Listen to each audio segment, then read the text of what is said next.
Hey, what is going on, you guys? Gonna go live here tonight. Just gotta work on some of my projects for the Great Lakes Gauntlet this weekend. I'm way behind on all of this stuff, and so it's just like gotta get it done. Now's the time. Let's get in and just get to it. So, yeah, I've got parts here to install in the axles because I was having problems with them slipping, and we're gonna be running this for the NSDRC King of the Rocks competition. That's what my plan is. But my thought is that while I'm in here, I might as well go ahead and upgrade this thing. That's what I'm thinking. So I've got the parts. Might as well do it. I don't know what you guys think, but it seems like it would be worth my time to go ahead and just do it while I got it apart. So our RAB project's finally caught alive. CSL RC Lauren, what's going on? Hey, Chris, David Ferris, what motor setup should I get for my Mofo monster truck build? That's a tough one. Everybody's doing different things. It's hard to really recommend something, honestly, for me for that because it's just so varied. It's a bummer that that's the answer, but there's brushless, there's Surpass. I sell the Surpass motors, but then you got to have like a ESC to go with it, and it becomes a bit of a mess. So, yeah, it's hard to give a good recommendation on that, unfortunately. What's up? So, what have I got here? I've got these Vanquish spools that I'm going to run because that's the problem that I was having was I took it all apart and I thought it was going to be some gears or something, and everything looks pretty good in there. The problem is that they don't seat in far enough, so I have to do a whole bunch of stuff with bushings and not bushings, but little spacers and all that kind of stuff, and I didn't really feel like doing that. So what we're going to do is just swap it out and we're going to lock it up because I really want it locked up anyway. Just seems to make sense. So we're going to take this off of here and put it on here and call that good. And probably while we're at it, we'll do it to the rear one as well. I think that David brushless is the way to go. There's differing opinions on what brushless to do. That's part of the problem. I gotta get something here. I should get all these while I'm here, actually. I want to be up and down and all over the place. I'm just kind of working and wrenching and going for it here, seeing what happens. Hey, John Martin's in the house. RC Patina guy. Hey, Michael Lucre's in the house too. Tori the Night Owl starts working when most head to bed. Yeah, I was up real late last night because of the convos we were having. Pablo and I. It ended up being a super duper late night for me. All right, so we're just gonna get to it. Guess that's just what it boils down to here. So I need to start removing some stuff. We're gonna take this apart, take off our bearings. Those should be reusable. Yes. So now we got to remove this. Got a little thread locker to put on there as well as we do this.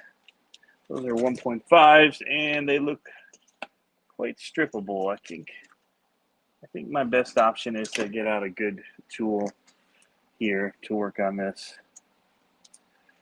So should have brought more napkins. I didn't. Wrench away, don't let us distract you, Jeff. That's all right. It's better to be distracted. It keeps me going. Chris says he always goes brushless. Yes. So the thing is with the brushless, you could buy a Surpass system and install it. They're about $50 to get like a 9,500 kV Surpass. With the Mofo chassis, it will fit there because it's got the cutout for it. It's the Surpass Rocket motor. I do have them on my website if you just want the motor, and then you can buy like a Lizard Pro ESC for it if you want to do it that route, or you can get their combo. I haven't had much luck with their ESCs. That's why I just started going with the Furatech ones. But it's really tough. You can go with really tiny eBay motors that come with an ESC and are pretty inexpensive. I know Ryan Anderson does that with his and has had good success with it. So yeah.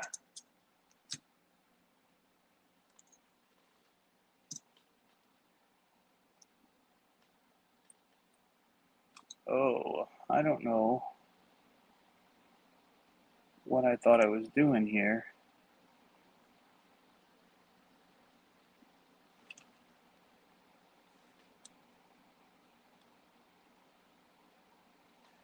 I think I needed to buy a ring.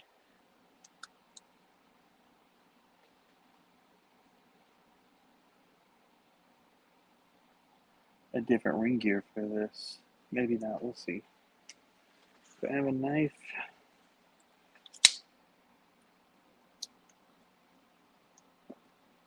Let's see.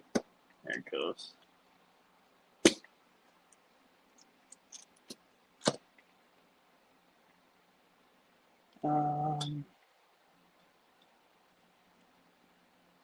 Need that on here? Probably yes. Yeah.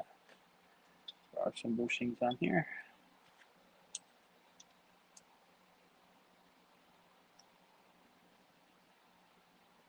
That'll do. All right. So we'll thread lock this up.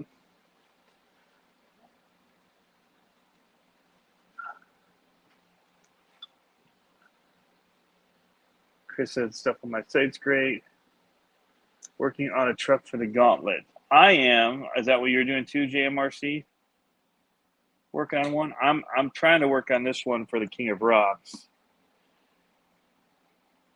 And when I had taken it with Owen Rogers down at Axial Fest, it was not doing any climbing because the front was slipping so bad. David Ferris, I'm gonna have to get one of these new TRX 4Ms as well.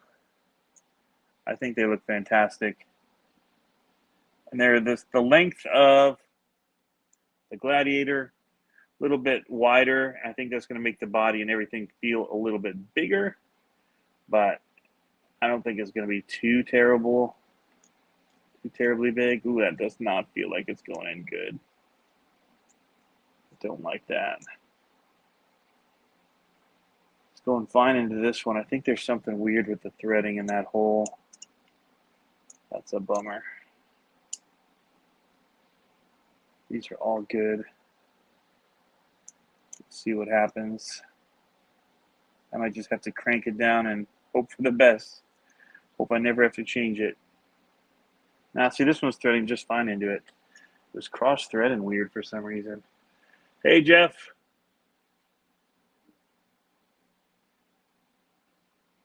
Yeah. Jeff Walter's been killing it at the Walter RC Park, getting everything ready for the Gauntlet. Now I'm trying to do my best to get my stuff together for the Gauntlet. That's what I'm talking about. That's what we wanted. Now, which direction was that in here?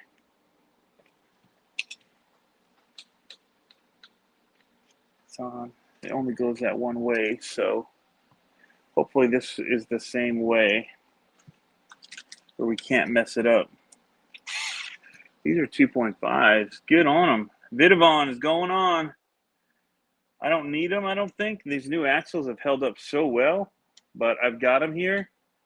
I might as well install them. I paid the price. I should be running them. I've got all the Vidavon stuff for this. It's like $600 of stuff, something like that, for this truck. It's insane.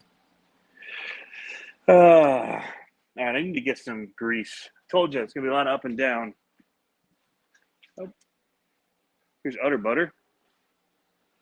What do we got over here? I still got to finish my crawler too. I've got my Vanquish I can always run. Oh yeah, here we go. Here's some gear grease. I like this stuff a lot. We're going in the water though. It's just, we're just going to utter butter this. Just because I know the first thing we're doing at the King of Rocks is throwing it into mud, water, you name it, all that good stuff. We're dropping it right into it. So it's already got a little bit of rusting on the bearings, so just going to lube it all up liberally. So that's ready to go in. We're going to have to put our pinion in though. So I've got to start working this apart as well. Getting into this more than I had intended to. And I don't see, my wife was a dear and she cleaned my office for me, which is fantastic of her when I was gone to Bulgaria. I don't know where my paper towels went. So I may be doing a run downstairs to get some in a little bit. For now, we're going to do what we can with what we can, what we've got here. So 2mm, we got to get this drive shaft apart. That is not a 2.5. So we're going to go to our Vanquish tools. These things are the creme de la creme. And that doesn't fit. And they just always have the best fitment, I find. Kevin Gibbs, do I use marine grease on any of my rigs? Sure do. I would guess that this utter butter is not much different than marine grease. But I have a whole tub of it. This is kind of like red and tacky in a way. Man. Magnetic tray. Things I was not ready for. I have a magnetic tray here on the floor. I'll use that.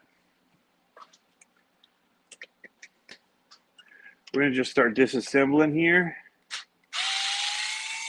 Because a lot of these screws that I'm throwing down to the mat are, they have replacements already in the new truck. So we're good to go on that front. So that's cool. I don't have to worry about losing them. All right, we're going to lube this guy up too. Get it all lubed up. I grab the bearings out of there, I feel like. That or the new bearings, not sure.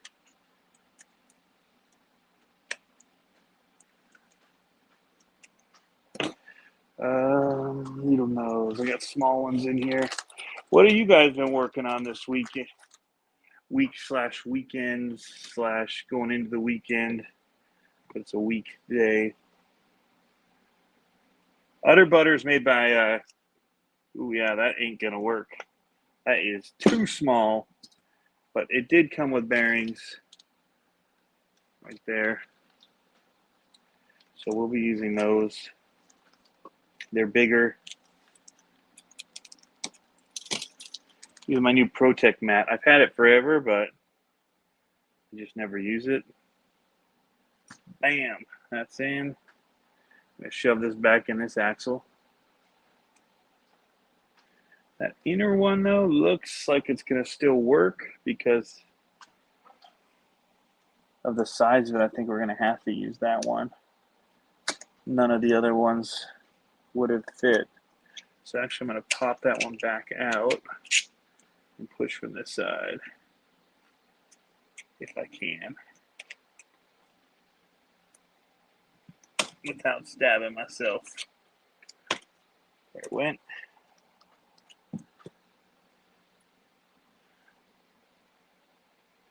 Just thinking about rusting. Ceramic, not worth it. I don't have ceramic bearings in any of mine.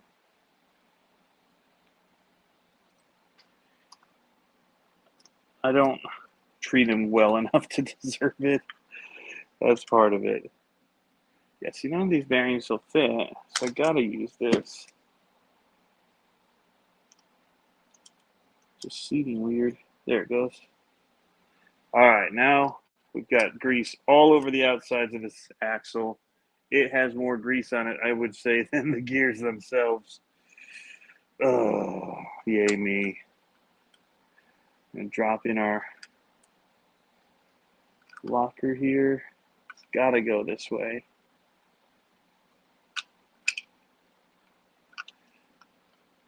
Man.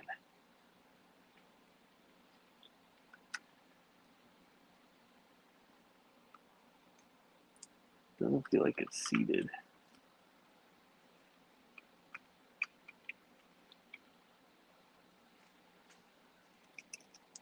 These bearings here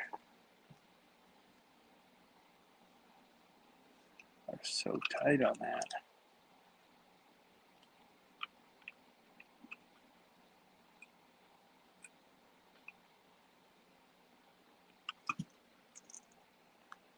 Squeeze as good on here as I can. Anybody else done these yet? That is super tight.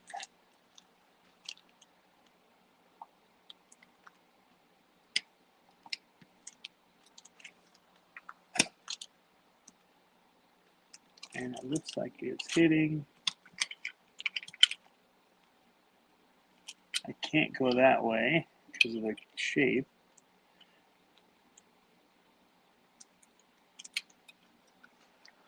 Where's the stock?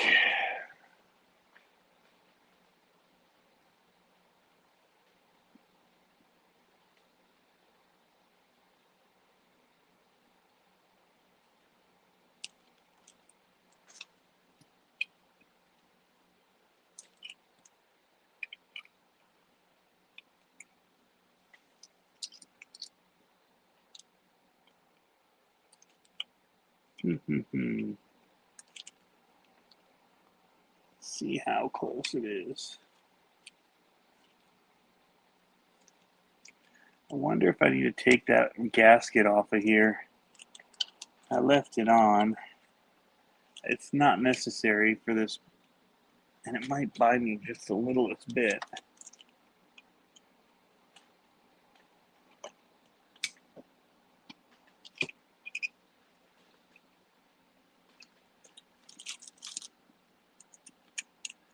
Put the bearings on the wrong sides.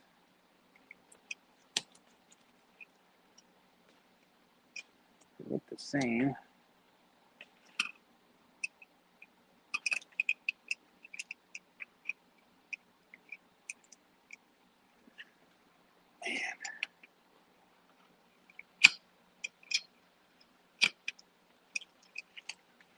Man. I am not sure. We might be running the stock axles if I'm unable to get this to sit.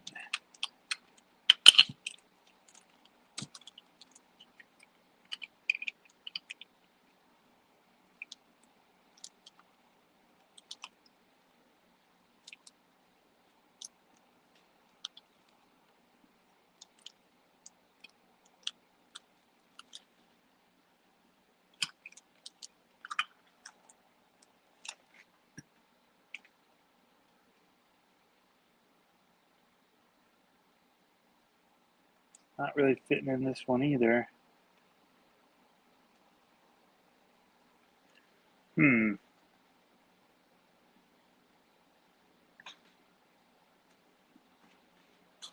What could it be? For the Vanquish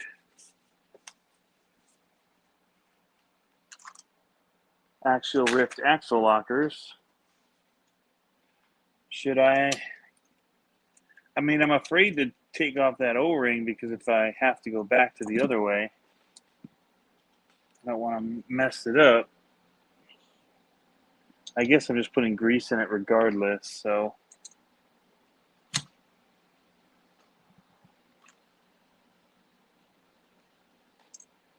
It came with bearings, but not for these.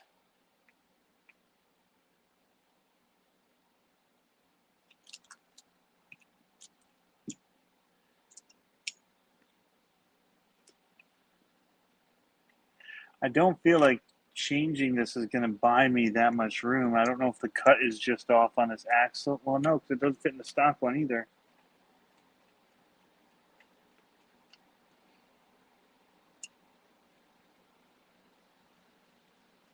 Stuff is just what you think is going to be a quick fix, just never is. Try removing that. Look at those shims I put into.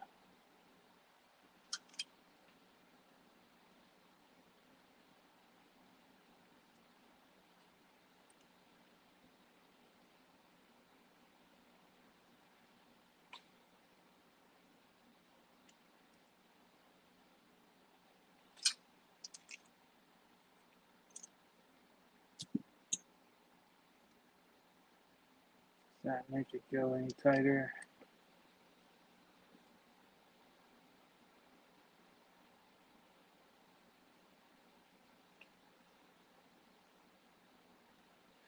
We're just going to put in 2 of these and just see. Just remove the little shims and remove the blue gasket. There's probably a video I should be watching on this, but I can't because I'm live streaming at this time.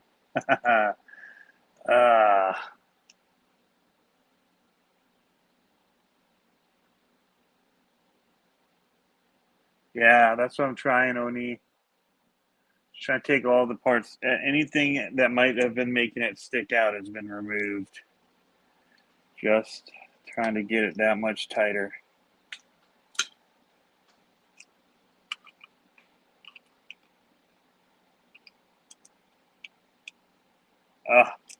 We're in. Don't touch anything else. It's in. Button it up. Call it good.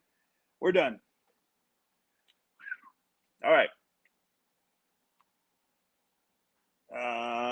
But seriously, now just go ahead and save those pieces here. Let's just put those all with this. All right. All the bearings that are needed are there. I need to put these outer bearings in here.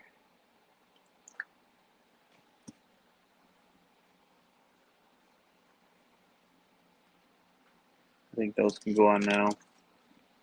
We'll pull them out if we did it prematurely. These are such nice looking axles, except for all of the grease that I've now put all over them. This is one of the greasiest jobs I've done. I don't usually like to pack so much grease on things. There it went. All right.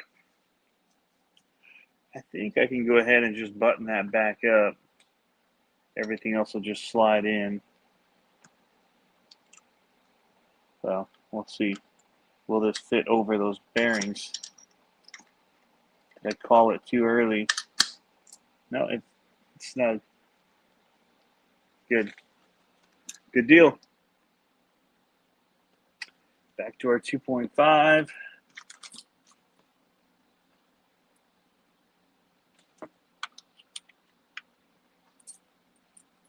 Actually prefer the straight ones if I can find it. I think it's in the basement for that. All right.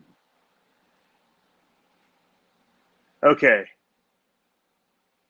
The rock rash will remove the grease. Yeah, that's probably true, man. It's about to get thrashed. I should have totally waited until after this to put these together. Kind of I've got it apart now. Let's just do it.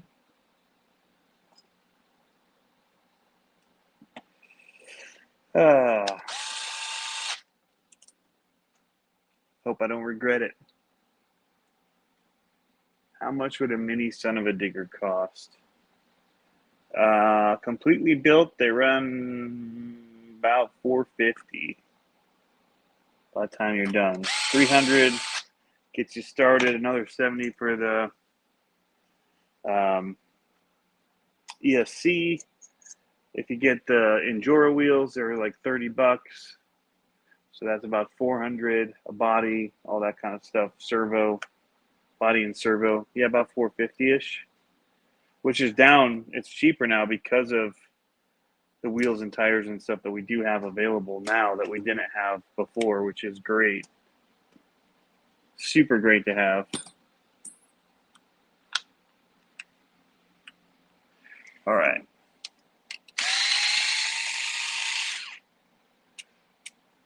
I think this is going to be a fairly easy swap out. And this one's a little bit harder because it's the front. Man, I really wish I had a different servo to run on this.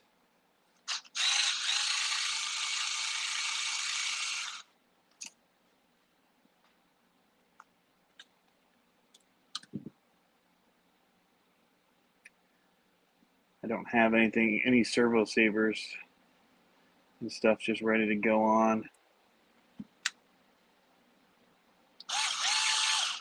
I don't see a good outcome for this servo. I'm just going to call it.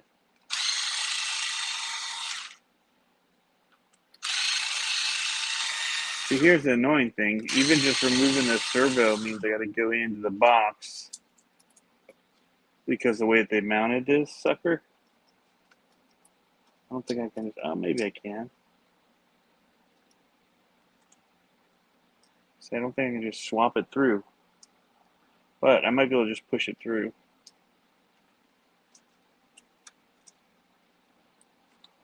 Ugh. There it went.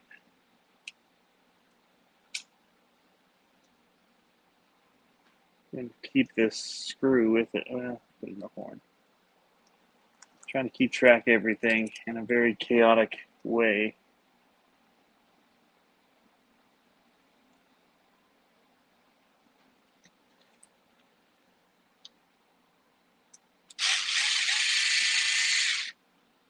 This is not the normal rodeo where I keep things in trays and all that. We're just in a rush mode here.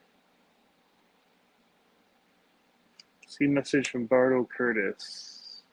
Did you put all the screws in the locker? Oh, son of a. Thank you, Bardo. That is a good call.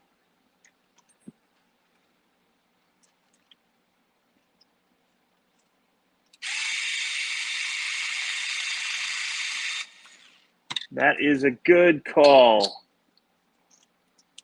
You saved me.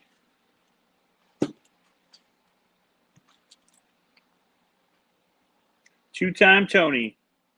Right, JMRC?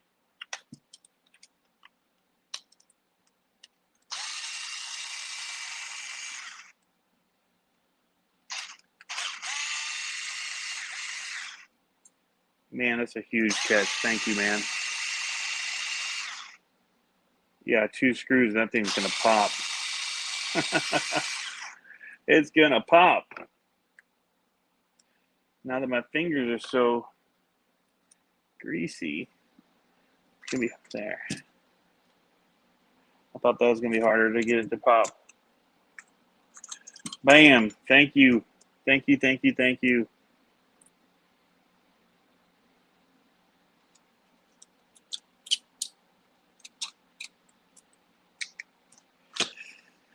Okay.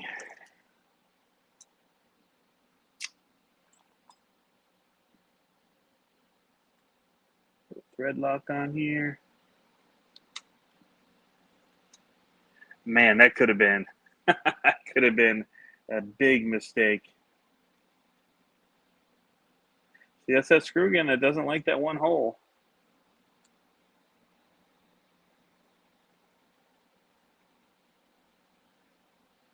It's weird.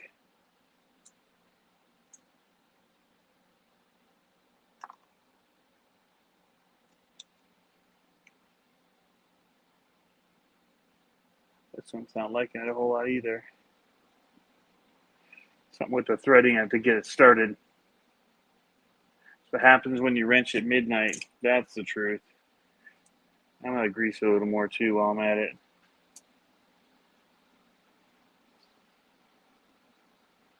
All right. Bearing here. Just don't have much other time in the day.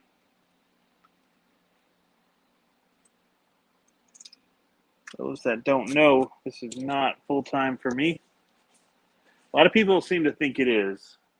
So I keep saying it recently because there's so many people that have thought that I do YouTube full-time.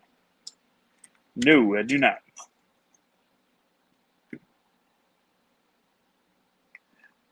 Edit videos.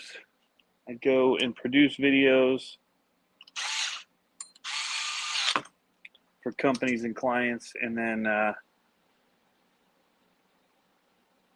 do a little bit of this and the store at the end of the day. It does allow me to have a little bit of flex in my schedule, though, which is nice. All right, that's better. Sheesh.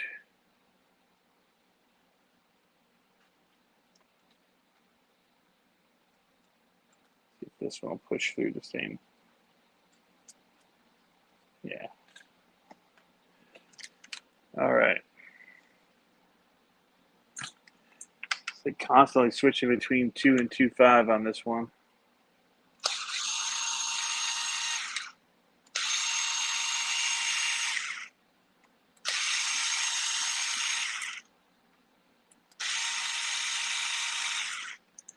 Okay, where?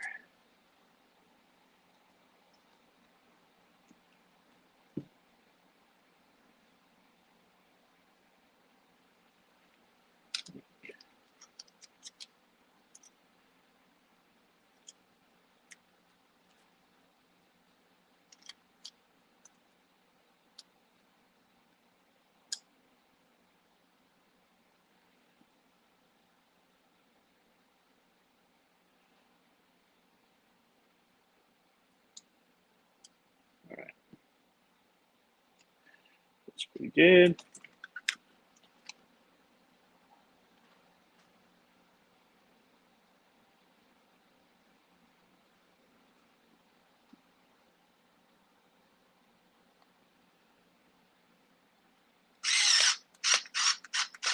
It takes a lot to do YouTube full time. I see Jeff's comment. These are the Vidavon axle housings. I've got a whole box of goodies here that I bought from ExoCage. I don't know if he's still selling their stuff or not, but he was, and that's when I bought them. Was back when he first was doing them for this rig. I wasn't gonna go crazy with a truck like this, and then I saw his, and I was like, okay, that's pretty awesome. I'd run them at Digger's Dungeon with Weston and the guys from Losi, and I fell in love with the car, so I bought one. A couple weeks later, when I was at Horizon RC Fest, they had them, and I still really like it. I haven't really changed my opinion on it. I did get a little bit of a bum one that the steering links, the rod ends just kept going on them too easily. Other people weren't having that issue, so I just had something. I think the threading on the actual rod was bad, so I switched that over to Vidavon and never had any issues with it really since then. I broke one rod end, but that's it. It's been a beast.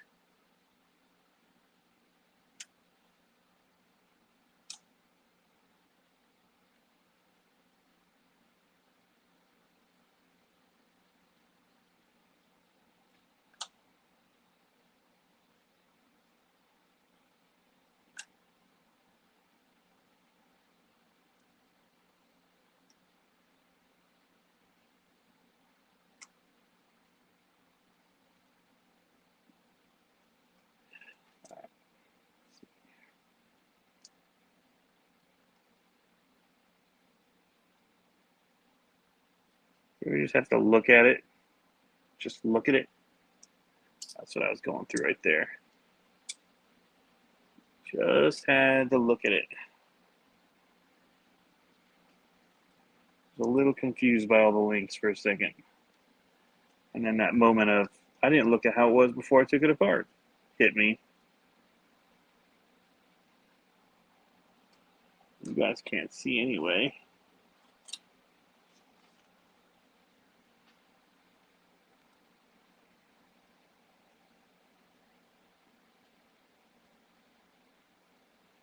Shattered the interior of all things? Really?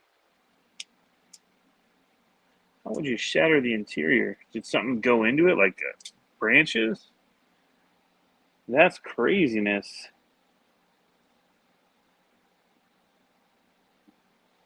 Would you look at that? Would you look at it? Just look at it. All right. Man, just this one axle is going to take me the time I was hoping to get both of them done in. I'm realizing I got to do all the knuckles and stuff. All right.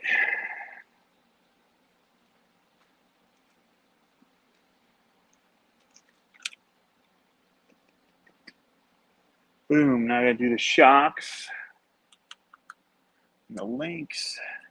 These don't look too bad. They're going into metal though, so we'll have to put a little thread lock on it.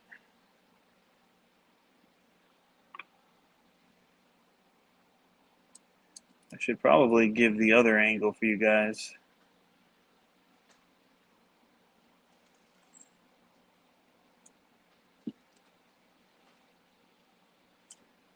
From the top.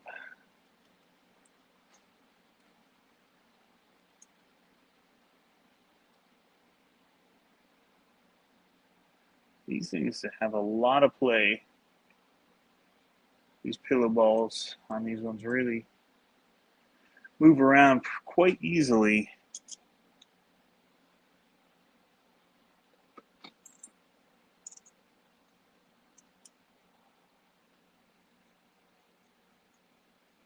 Yeah, Vidavon Housings. Hey, James, how's it going, man? Okay, thank you. What is the best SCX24 you'd recommend? Revolution. It really depends what you're going to do with it. I like the V2 electronics a lot. So I recommend like a JLU Jeep or the Bronco or the Gladiator as kind of a starting point. The Gladiator, however, has a hard body and it takes a little bit more work to get it to handle as good. But it can be done and it looks amazing. Just needs some weight down low. The Gladiator doesn't have as good a turning radius. So if you're doing a lot of interior stuff, that can be tricky. It can be overcome though.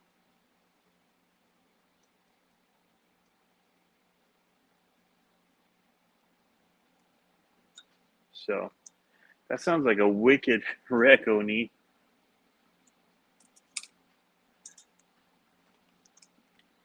But I just had my sons. I have a video up from yesterday of his Gladiator that's pretty much box stock with new tires on it, and removing the top plastic rack, and it does really well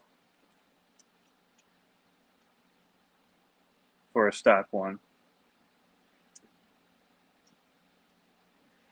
A little bit of extra length can hang it up, but it also can help it just reach it and grab things and be more stable on incline and on descent.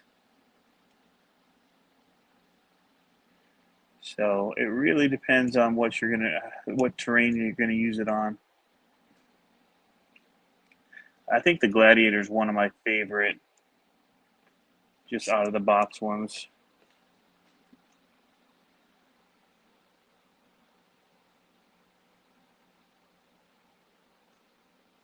Your RC Addiction pump for this weekend, man. Got the camper all loaded up. Bringing a pile of rigs. Yeah, I got my camper kind of loaded. I'm going to be sitting in a tent a lot. I'm taking a few. Yeah, I don't know how much I'm gonna get out, just because of everything else going on with the weekend for me.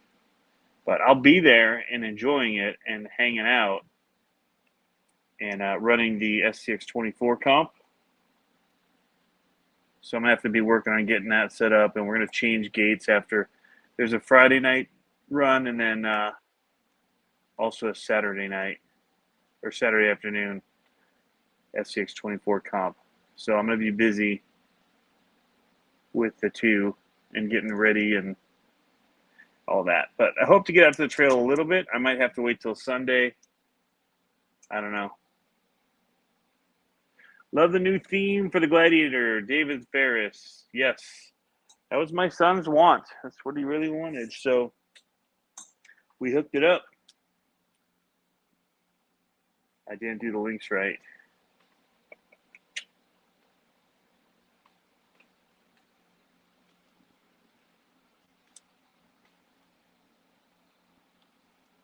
Oh. Yeah, I didn't do the links right.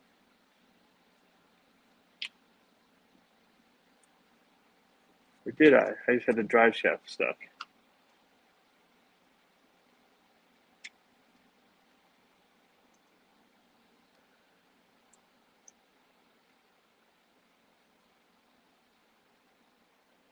Man, that's really hard to see if it's in phase. I don't like that.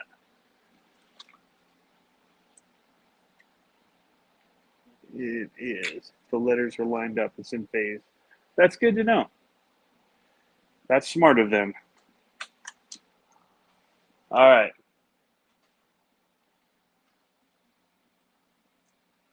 was going to say, I thought I did it right. It would have been crazy to do it the other way.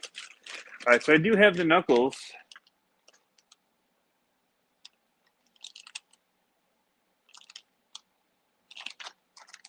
Front knuckles.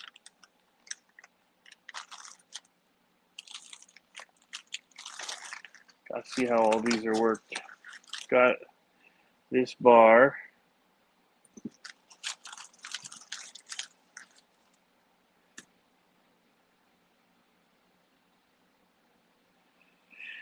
All right.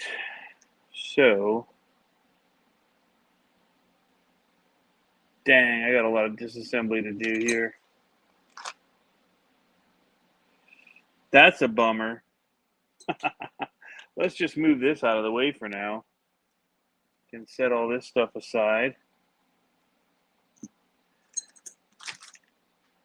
That we're going to need. That we're going to need.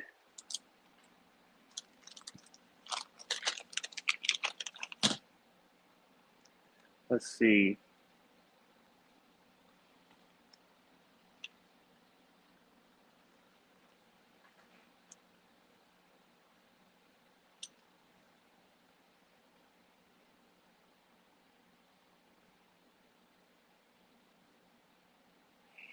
It's a bit of work going into these.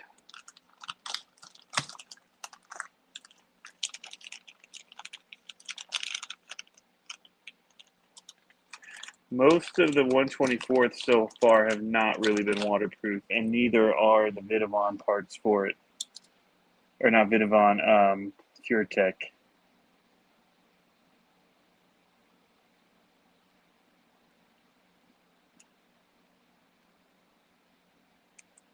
So this is left.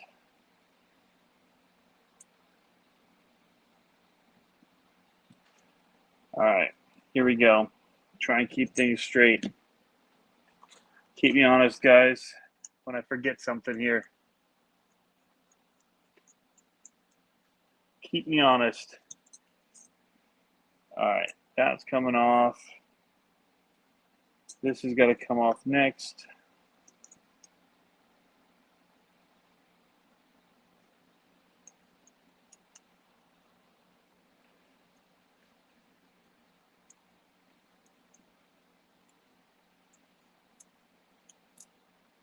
All right.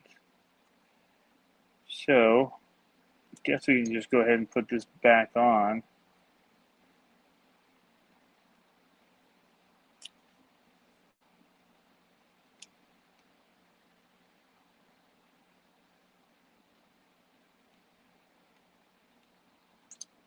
on here.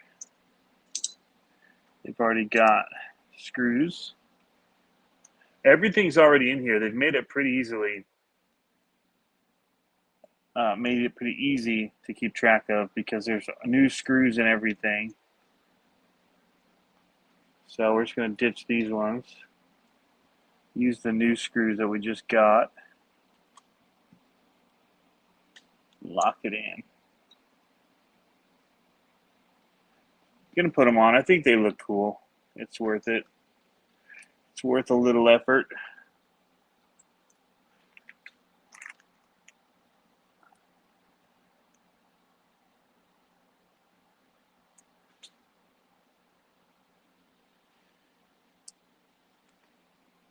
So who in the chat is going to be there this weekend?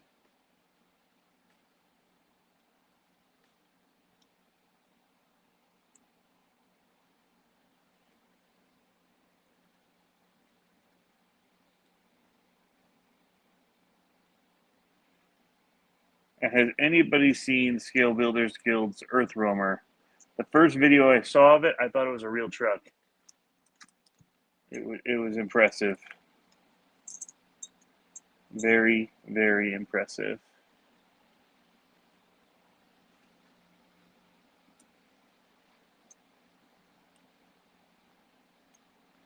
Oh, it's cool. They've got these stops. I didn't even realize it. Here. With screws so you can adjust how far you want it to steer. Clever. All right. I've already confused myself though.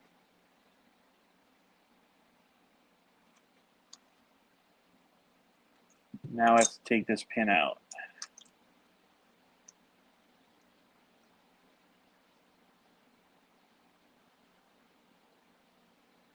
All right.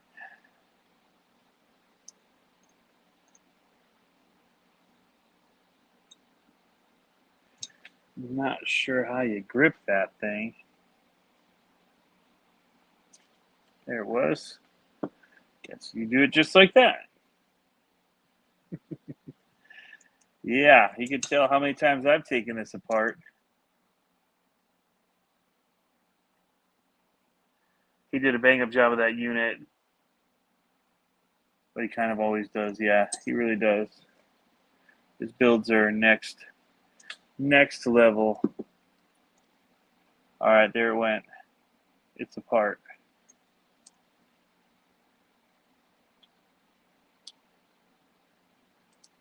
Now I just need to give it up.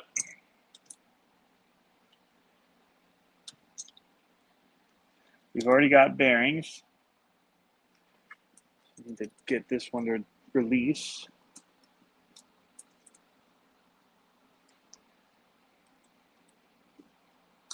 But it doesn't want to, of course.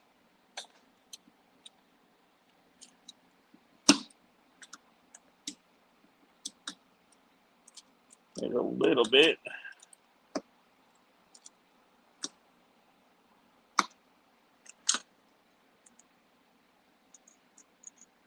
Need bigger pliers than that. Still not sure.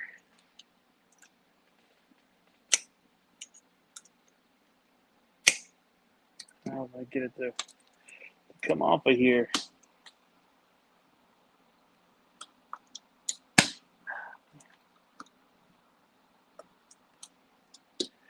Got a little bit of movement.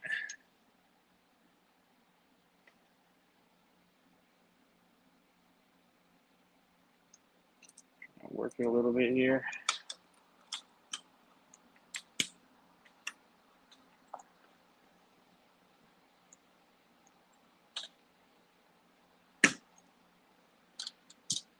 What do I need to do to get rid of this tough guy?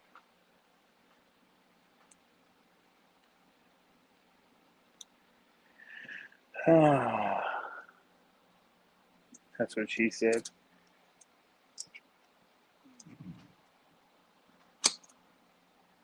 You know how many moments there are like that in an evening on YouTube? especially on live streams. Oh my goodness. Hey, rocketed it out. Yeah.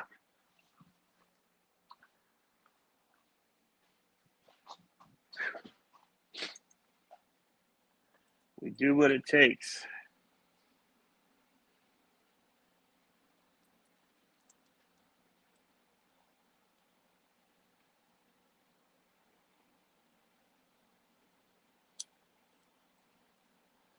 I gotta get these bearings to seat on it.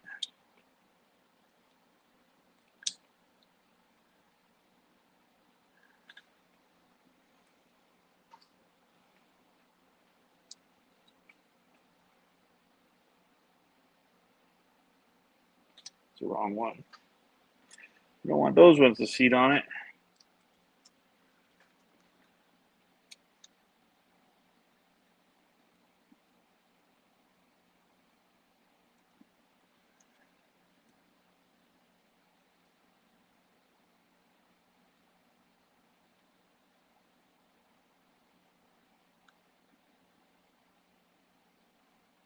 Right, that is seated enough.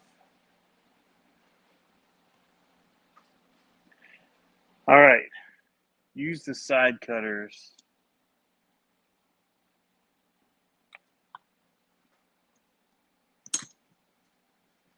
Ejected, yeah.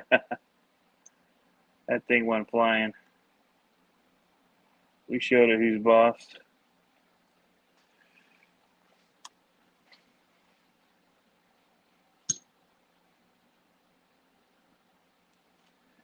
All right, so now I need to put that stop. Where's one of those stops? There's only one on the new axle, but we'll just put it in there.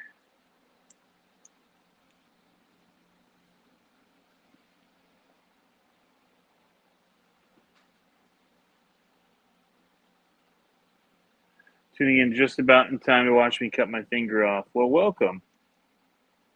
Yes, I do have this problem of leaving my knife in precarious spots. I get called out on it all the time. You'd think I'd learn my lesson.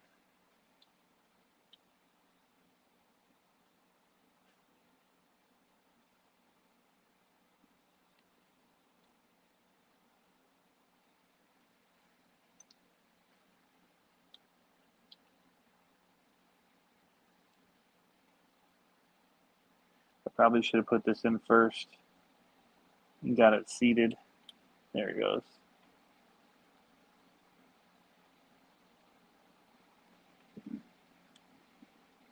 Would have been smart.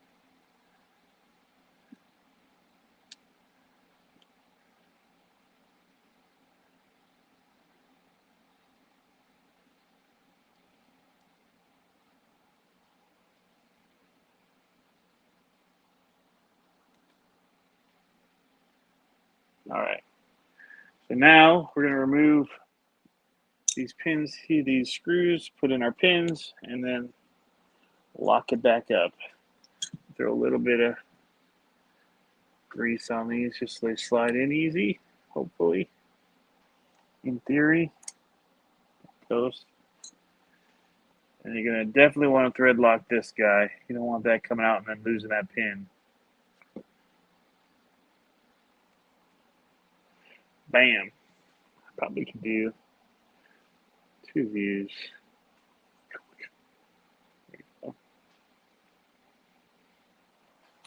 And flip it over to the other side.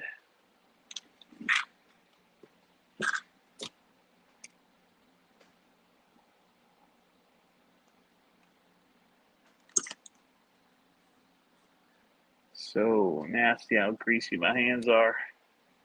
I should start getting into the habit of wearing gloves.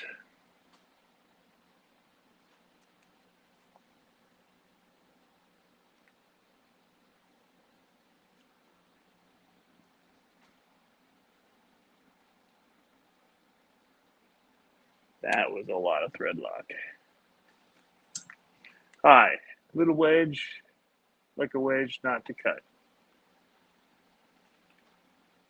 All right.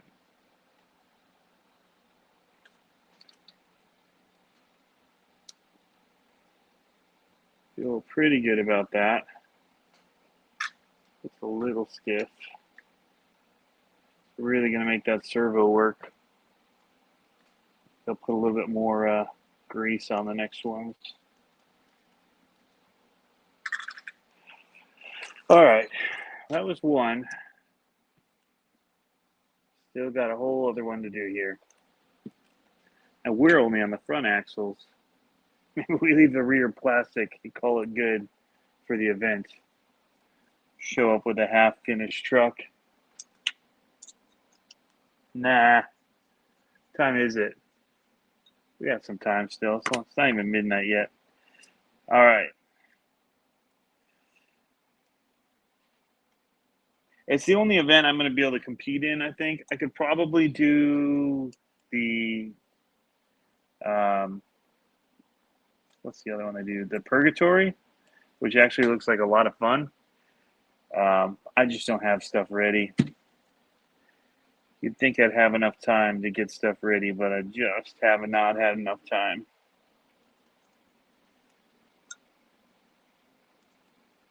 It's just grease, I swear. It's on everything. It's on everything. I've made a mess.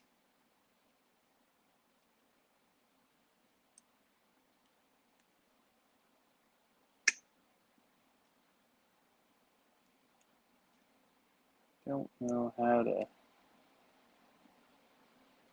This pin just doesn't stick up enough to really get to grab onto. It's kind of ridiculous. I don't like it. It's not my favorite thing.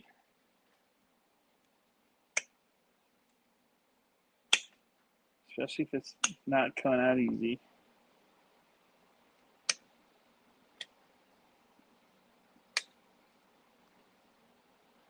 Oh, man, I'm pulling on that thing and it is not coming. That didn't sound right. Sounded so wrong, actually.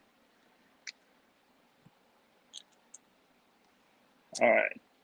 Dang it. I got to do this bearing too. Will this one be easier or harder? Go in the comments. Let me know. Is this one going to come off easily? Or is it going to eject again?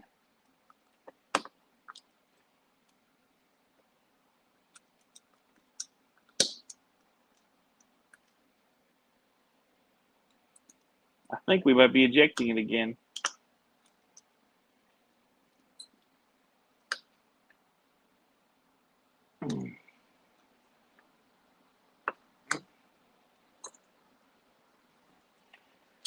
All right. Try and put this up inside of the chassis right now so it maybe won't fly take off. Ouch. That hurt.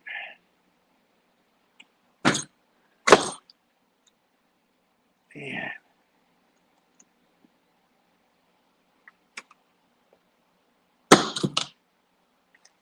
Got it. That's just unreasonable. It's ridiculous. That's what that is right there. All right.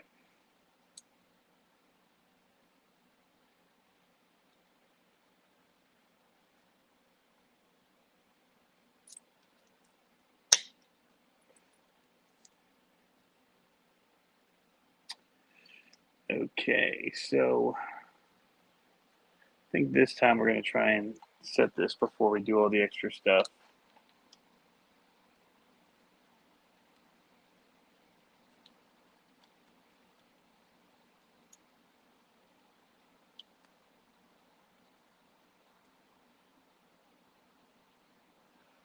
Get it to go in. Tony won't be able to compete at all due to hand injuries. It's quite possible.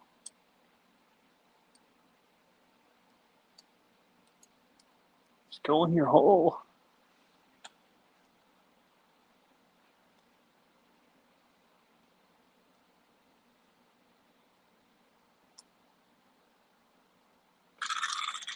I have the same problem with my brass axles. Trying to line up, it can take forever. For the SCX24, trying to get the axles to go into the diff. There it went. Oh. Whew. Thought I might never get it.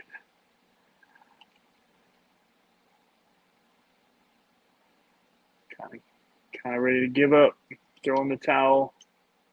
Oh, I just pulled it out. Oh, I did not. Okay, it's in. Oh, thank God. That would have been bad news, bro. Ooh-wee. Hello, Tony. See you Saturday. Hey, Scott. Cramps.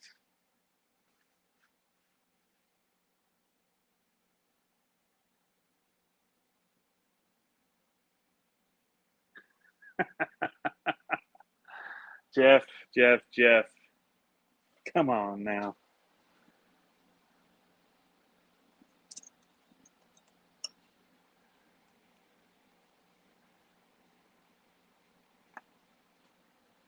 All right. We're going to grease this one up real good. Slather it on there. And hopefully this one will move a little better. Just got done wrenching on your Capra. Nice. But you're not coming till Saturday, is that what you said? This one lone blue, luckily it was a blue paper towel and it is holding together quite well. This speaks volumes to their ability to just keep taking more and more and more of my crap. If you don't have the blue paper towels yet, I'd get you some shop towels like that.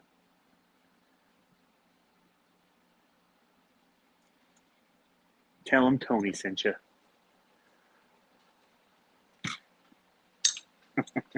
Ask for the CCXRC discount. I'm sure they'll give it to you. I'm sure that you guys have heard the story of what I did to my brother. I'm sure of it. Do you guys know the story of my brother and the CCXRC discount? Start selling shop towels on my website. I will sell them by the one single sheet because that's all you need. Don't even need a roll of it. With our special formulated blue towel, you can get the whole job done with just one towel.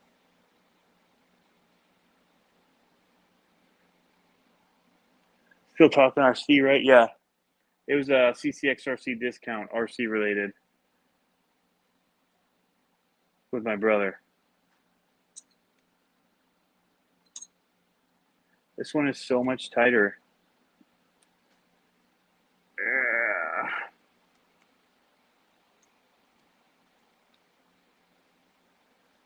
I don't think I greased it enough.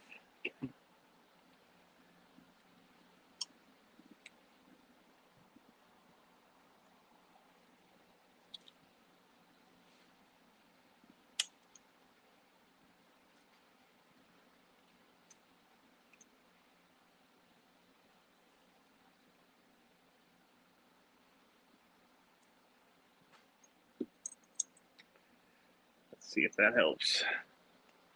Lubricate things, help them move a little better.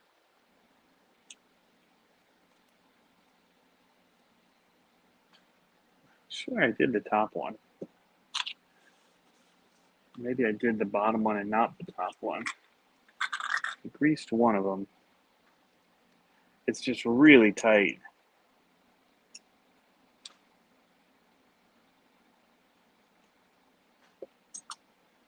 I don't feel like it should be that tight.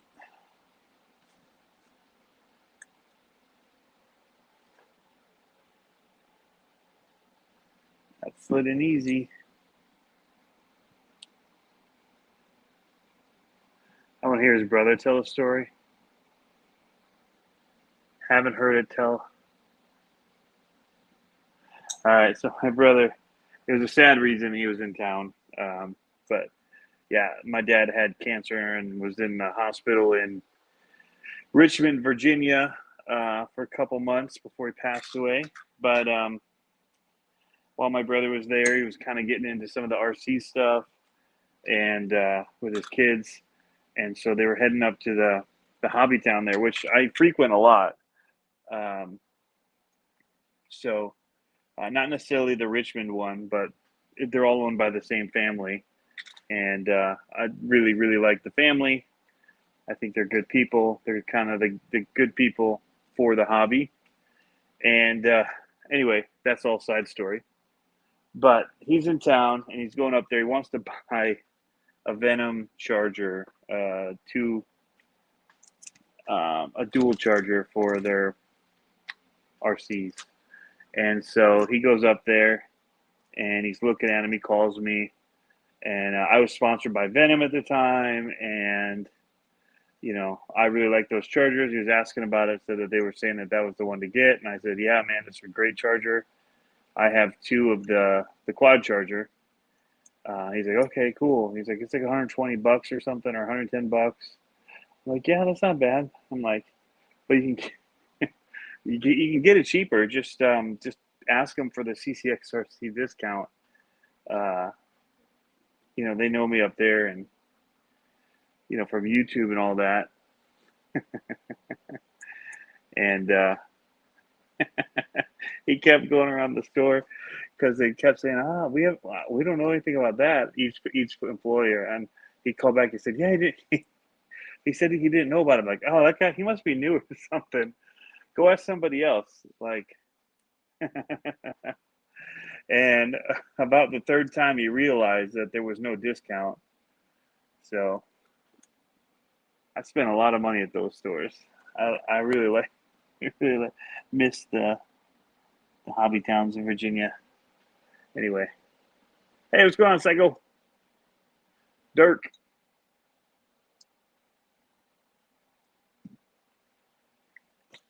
But yeah, it was pretty funny. He was not happy.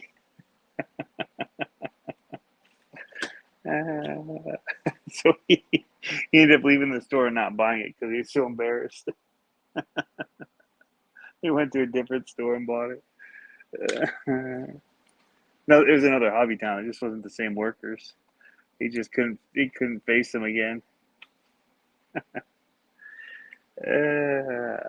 My dad had done the same thing to him though, so it was perfect.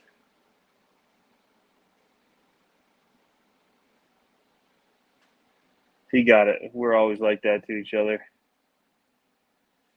All right, so I need the grub screw for this. Where did that go? I swear I've told that story a lot. So I may or may not have heard it before. Or maybe I just feel like I tell it a lot and I don't. Yeah, it's like sending your kids in for blinker fluid. Yeah, my brother deserves it. All right. That looks pretty good. Was it worth the time and effort? The jury's still out on that. That's for show. That is for show.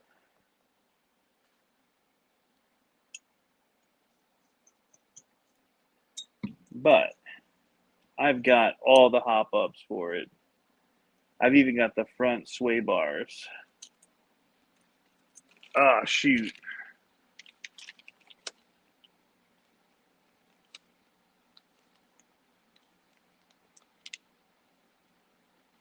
Front lower, front upper, rear upper. I should have switched them out. Dang it. Oh well. I still can, I guess.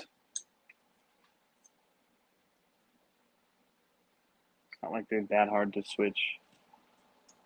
But I'm going to do that after the axles. Although what'll probably go more than anything would be the rod ends on these. So I probably should do it.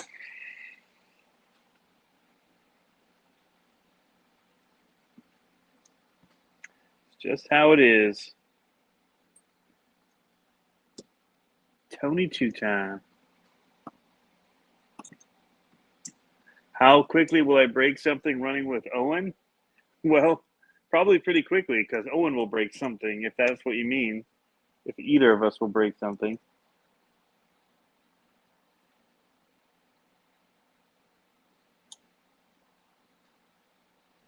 And he was brutal with the rift last time. Brutal. He gave it hell. And that's good. I like seeing people run them hard. He was not afraid to. He almost had me wanting that. I still do want it, but he had me really close to buying the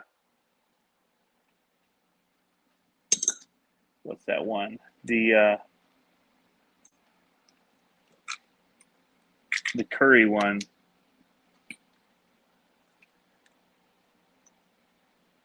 Hammer Ray.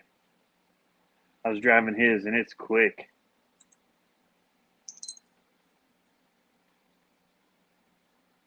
All right.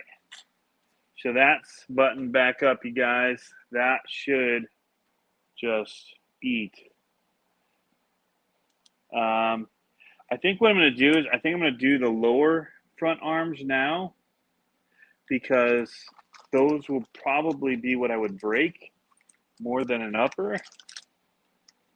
If you guys agree with me on that statement, I have a feeling that I would be more likely. These are beefy. Holy cow. I feel like I'm more likely to break one of these. The front lower ones.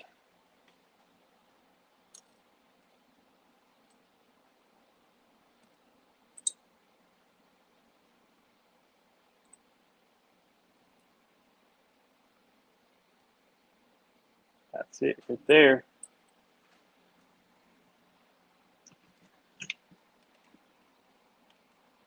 Do them one at a time. It shouldn't be hard at all. Pop that out even and just put this one in. Still, threadlock's still wet even. I'm not even going to put new stuff on. Hadn't hardened yet. Still see it on the screws.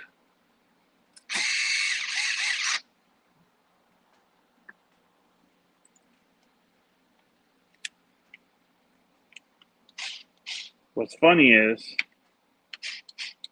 I just replaced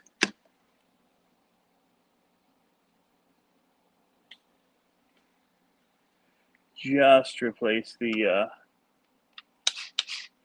is that a 1.5? The rod end on that. It is a 1.5. It's like a grub screw going into that.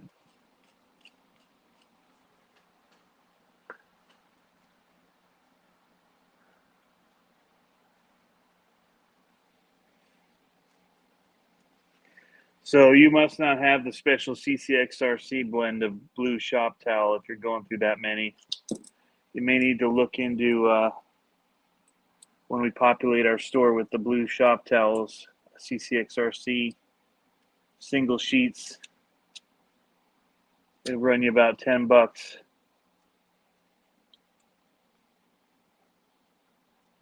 Hey, Owen's in here.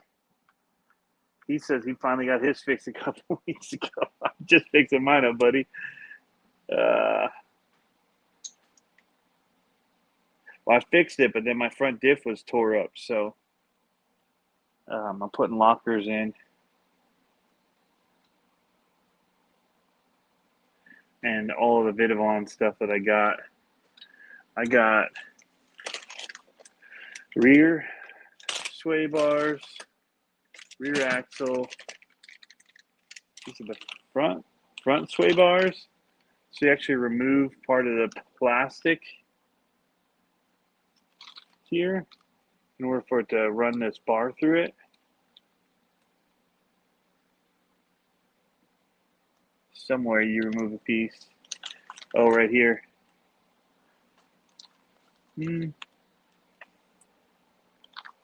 Oh, it's in the very front. It says X-Brace probably. Can't be that. What the crap is that piece?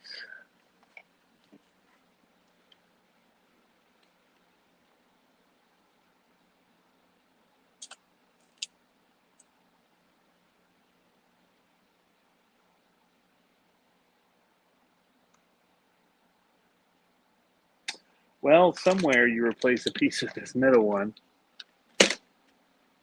Apparently, I do not know which piece.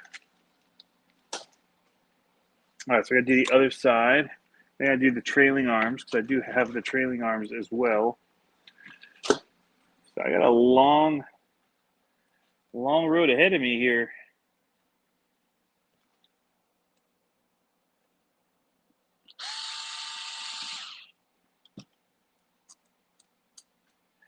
At some point, I'll tell myself it was all worth it.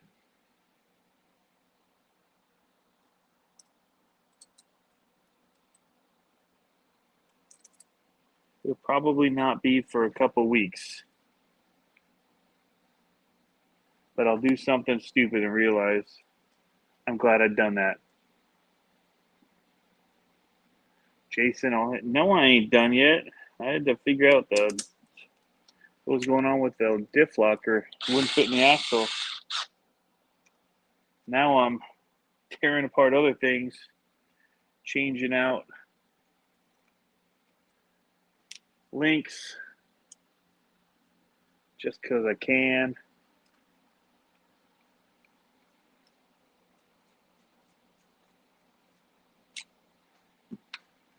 And all these screws are going to be so rusted up.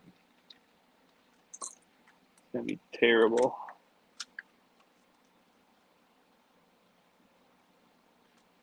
Pretty wild.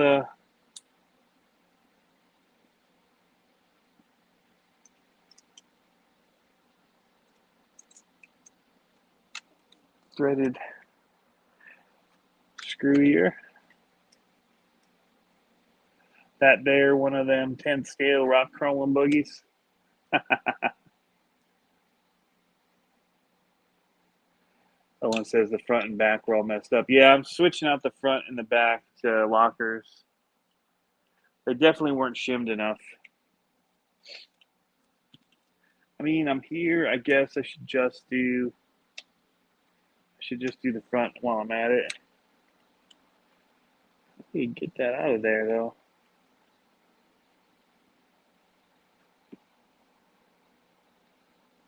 So you gotta drop the skid plate to do it. Ain't no way I'm doing that. We will find a way to not do that.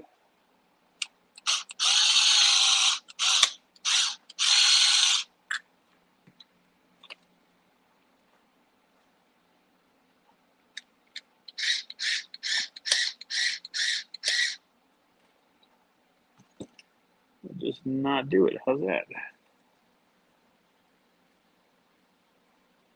Yeah, I bet you gotta drop the skid.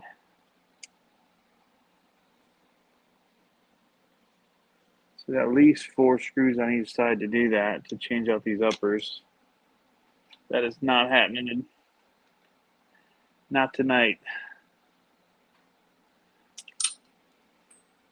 But now I got this one all jacked up.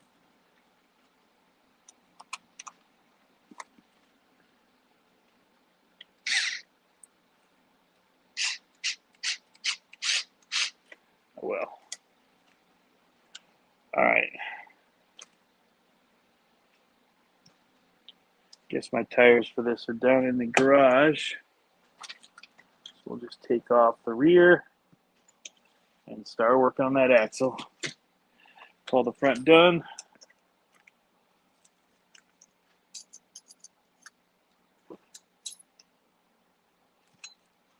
Man, that little leverage didn't take much at all. You running your Ecto? I don't know if I have my Ecto ready. I will definitely have my Vanquish VS 410 Pro ready, but I'm not sure. Other than that, what I'll have.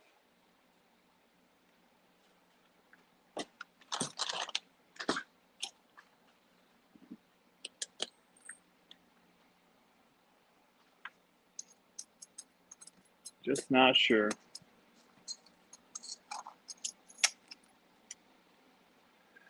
Stainless steel screws. Yeah, that's a good idea. I can see all the rusting on it.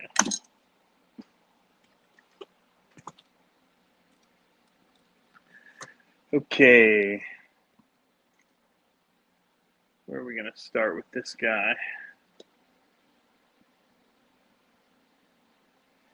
Guess we'll just remove the axle, the whole axle itself, because we're going to have to do that anyway.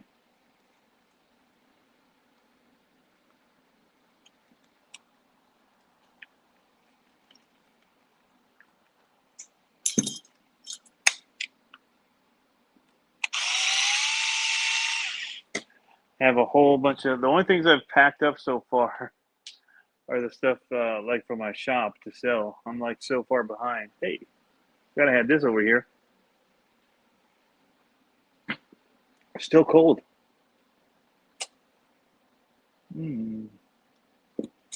Cold enough.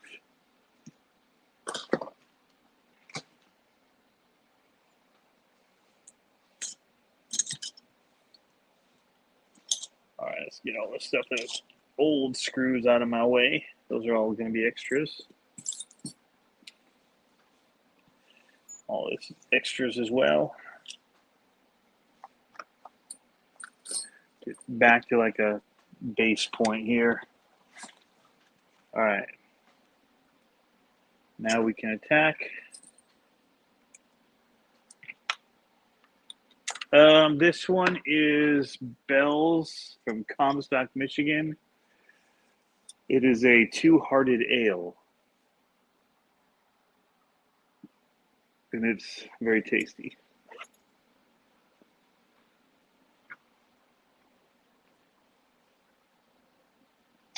Quite tasty.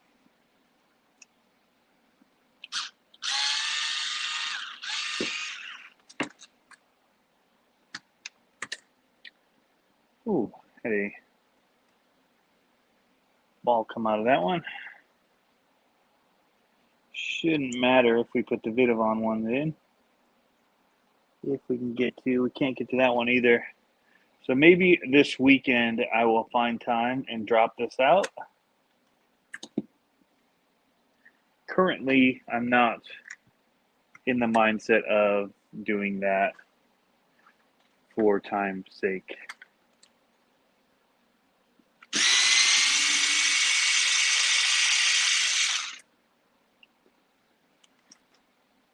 But we'll get this axle in our hands. And that will make this a lot easier. And then we'll swap out all that stuff.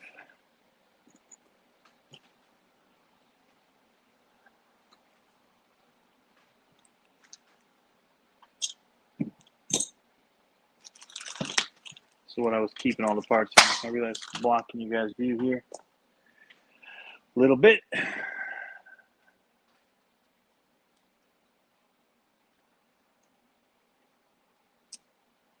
I see you.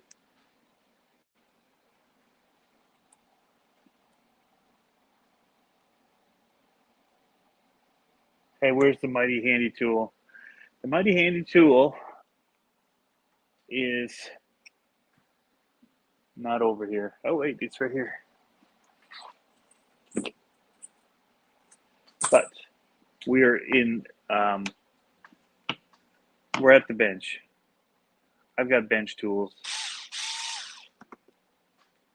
Over in my other area, I don't have bench tools, so I run the handy tool there as well. But here,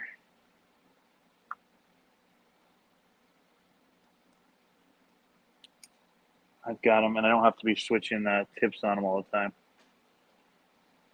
which is fine when you're out and about around the trail and all that. But in this mode of get things done, it is not my instrument of choice tonight.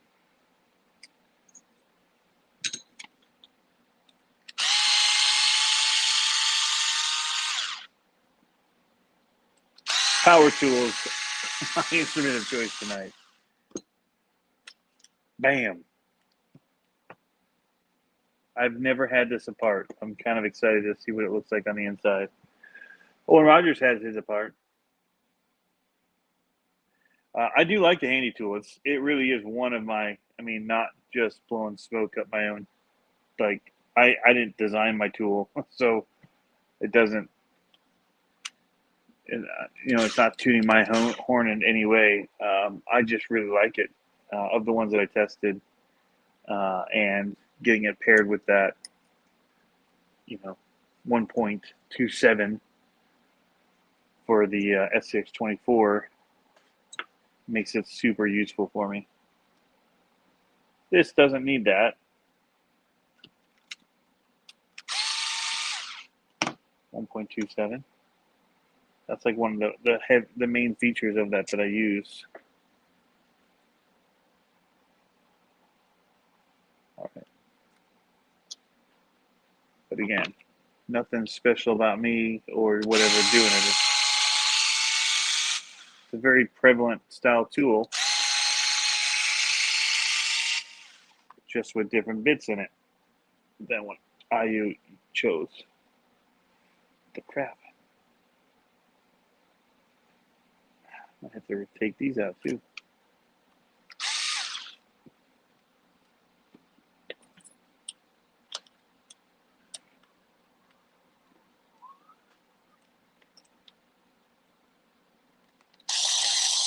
So like a Wraith axle where these things bind it up.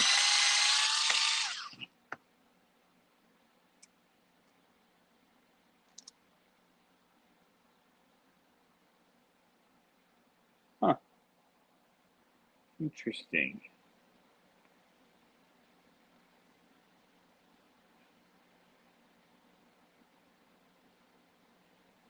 Well, let's keep taking out screws.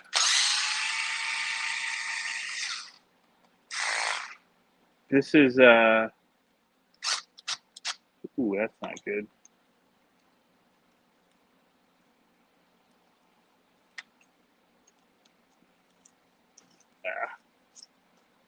Good thing I don't have to reuse that thing. That screw is jacked up right out the gun. This is the Rift axle.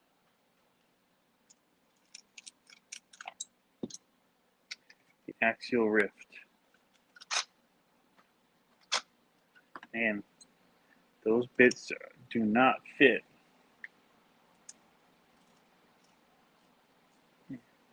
Tight.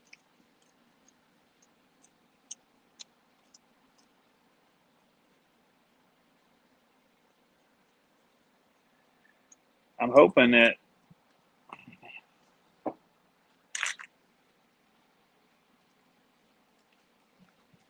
it's easy to work on inside. Had the whole thing apart, every last piece. See, I don't like to do that. If I'm going to do it, I do it in sections because I don't want to have to go back to the manual for what goes where. So I try to break mine down section by section and do what I do and then put it back together, move to the next one. Otherwise, so many pieces.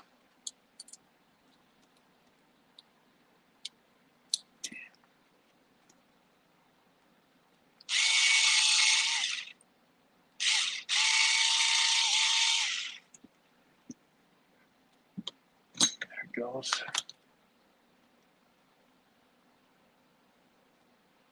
Why is this one not coming out?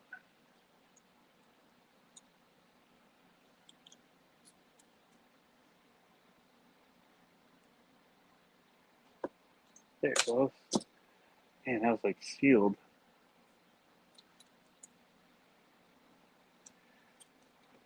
What is my most used tool? This. Milwaukee. Most used tool I have.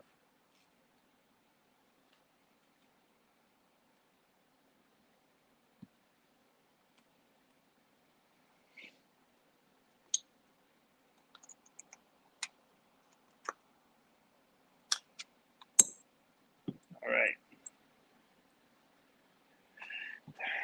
Scrap all this stuff.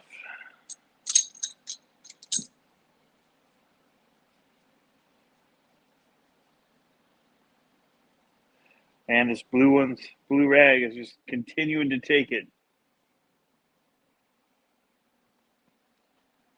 Not fair.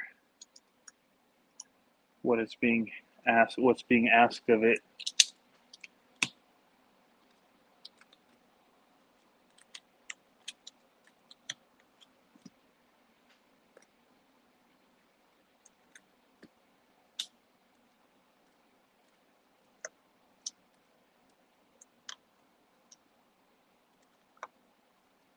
Actually, currently my most used tool is the Mighty Handy Tool 1.27. I would probably say is my most used.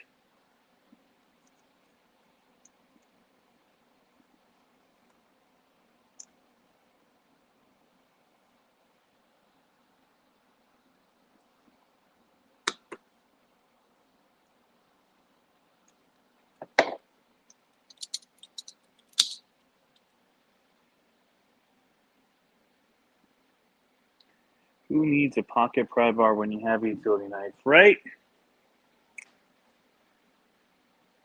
You got a pair of honey badgers? What are they going on?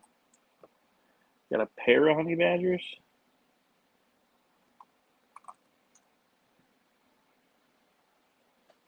I just boxed up or bagged up a whole bunch of new ones.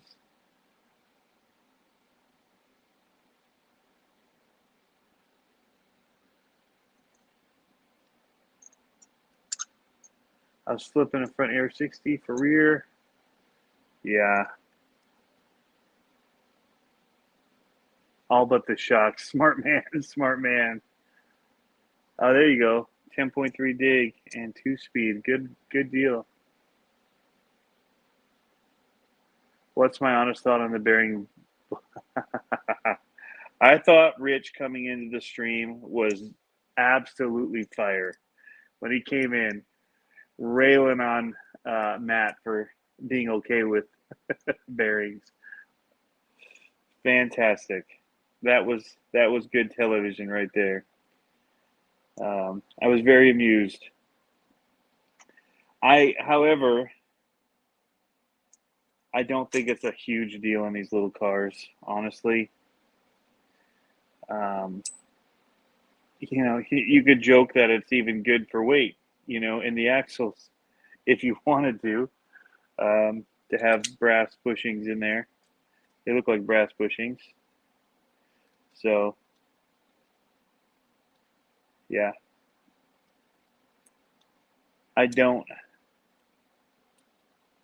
You're not going for a lot of. Where would you need that precision of bearings in one of those little cars? I guess that's the question to ask. Where will you notice that you don't have it?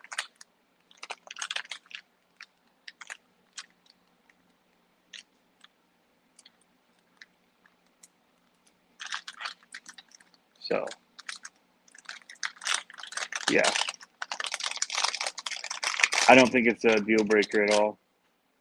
Of all the places for them to cut to save some money to get it at that price point, I think it was a wise one from their standpoint. Half the people won't tear it apart to even look and see that it has bushings. Most users, it's not going to be a deal. Us who overanalyze and look at every small nook and cranny of these cars, maybe, yeah, that may bother us. But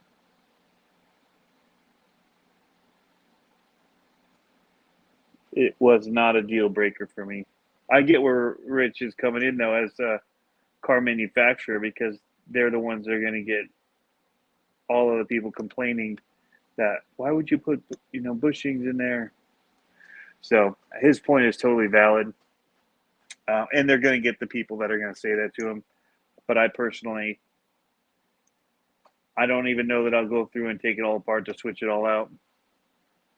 I'll probably run it.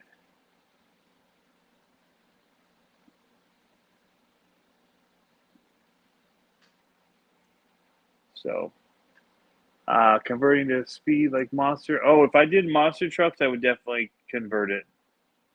But for what they're built for, I wouldn't. I probably wouldn't bother changing it out. They already offer the bearings. It's already something that they're offering. Chief who said that. Whiskey Runner 1. Yeah, they've got a whole list of upgrades, and that's one of them. Got these cool koozies, guys, on the website now. I had it made specifically for this weekend. But I put them on the website too. They may not be on the website next week, as they will probably be gone.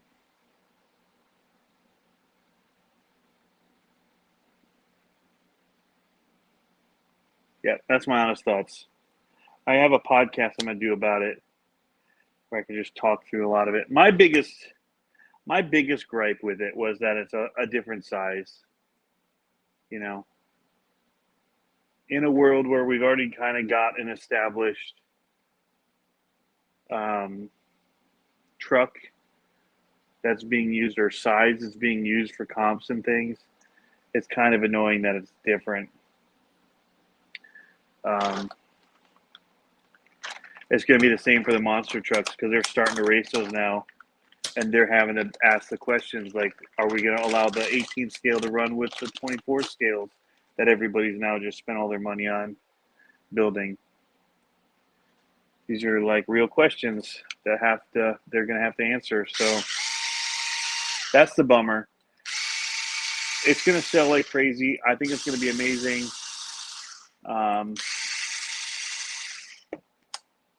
And the aftermarket for it's going to be insane. I don't think I'm going to chase it. I think there's going to be enough of it. I will probably do the bare minimum of what I want, and that's just like, I'll probably try to get brass diff covers made for it. Because for me, it was more about anybody that just wanted to rip. I mean, all this, I was talking with my son today as we were, packaging a ton of stuff, because, we get it, and then we have to put it in bags and staple it all up and all that. And so we were talking, and I said, did you ever think we'd be doing this? And he said, no, like we just started with a little vacuum former, doing some vacuum forming, and then diff covers. And that's where we thought it was going to end. Just, so you could brand the cars, and people could, rep the CCXRC logo on it. And then from there, it's just been more and more and more. So, yeah, it's pretty crazy. Pretty crazy indeed. But I think with that, for the most part, we're going to stick to just and then hopefully it won't need a whole lot of upgrades. The bigger size definitely helps it.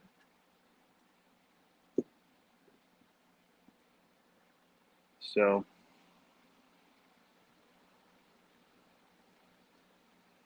watching a hotel in Michigan. What's up, man? Where are you at in Michigan? Are you in the Grand Rapids area already? Or are you just kind of partway there and then camping out for the night?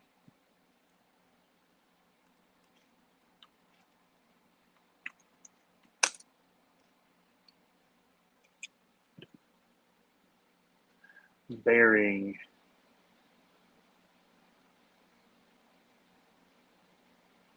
Yeah, I mean, you could get into the nitty gritty of stuff. I don't know how much you're going to notice it, honestly, in a practical, real world sense of driving it.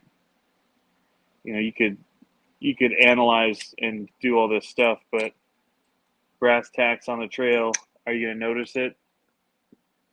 That's that's to be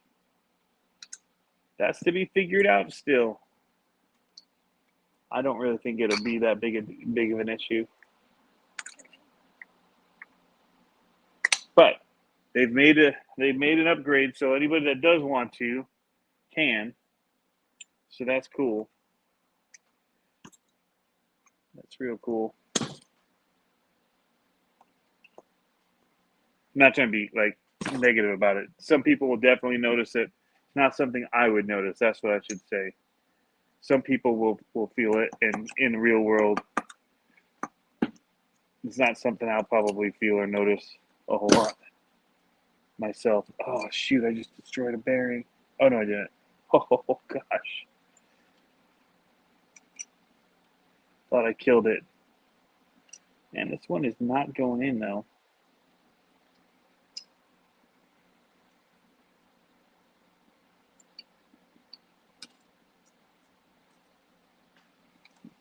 Yeah. Greased everything up in there. Going to Grand Rapids tomorrow. Trying to look stuff up now to do. I don't know a whole lot in the area yet, to tell you honestly. Uh, cool areas around here. I mean, the downtown's pretty cool. If you go to downtown, if you go up through like Holland and all that, there's some cool little downtowns and small towns on the water. Where I like to go is Grand Haven, and that's right on Lake Michigan. It's beautiful.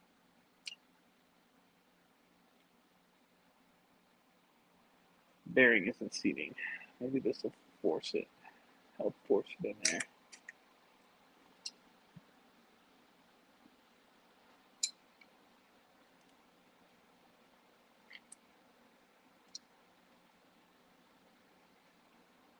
Hmm.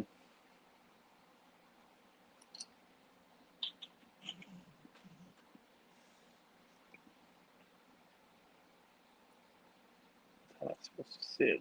I'm gonna do the right one then.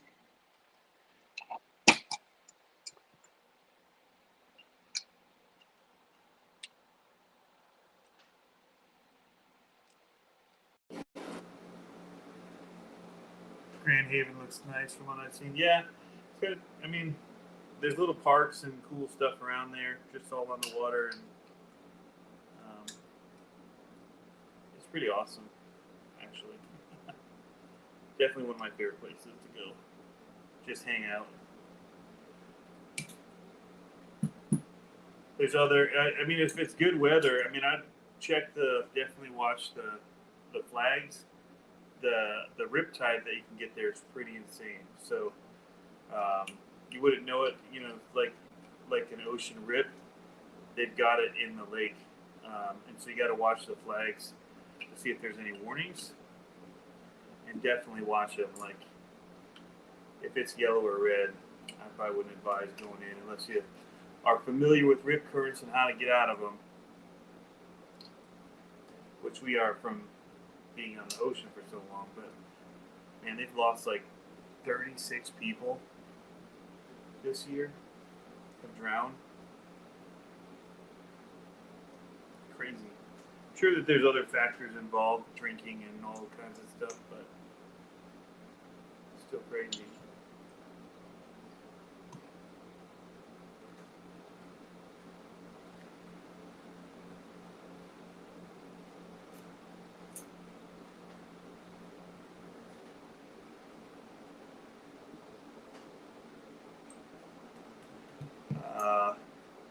Meyer Gardens are kind of like depends who's with you. Butterfly gardens and stuff like that. Pretty crazy garden setup here. I think the downtown's pretty cool with the river running through it. If you're going to be staying to go to Reaction RC later, probably hit like Grand Haven and stuff around here is pretty awesome.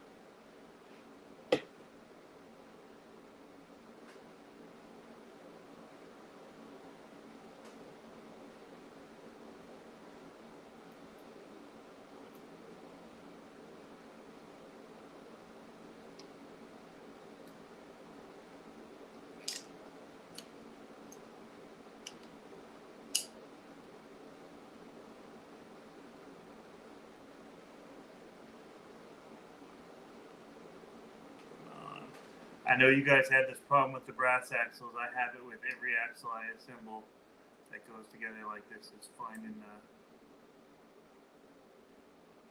the hole to get it to line up here. I fought with the other one forever to get this to finally go in. Come on. That feels right.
Mic check, mic check. Is it off?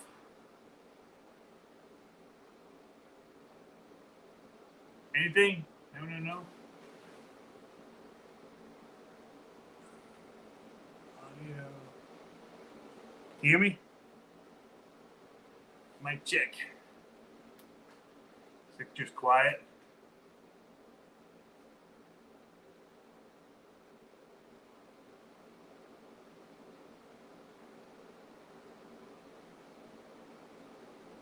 You hear me?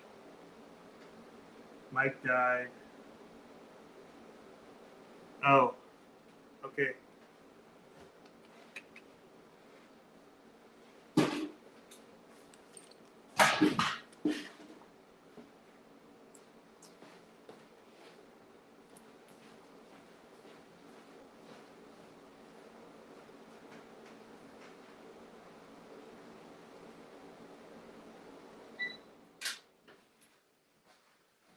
Gotta find my AirPod case. There it is.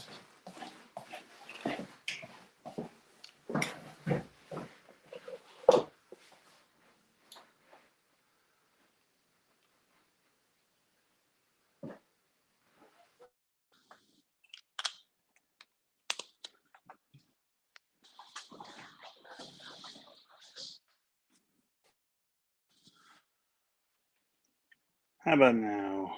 Come on.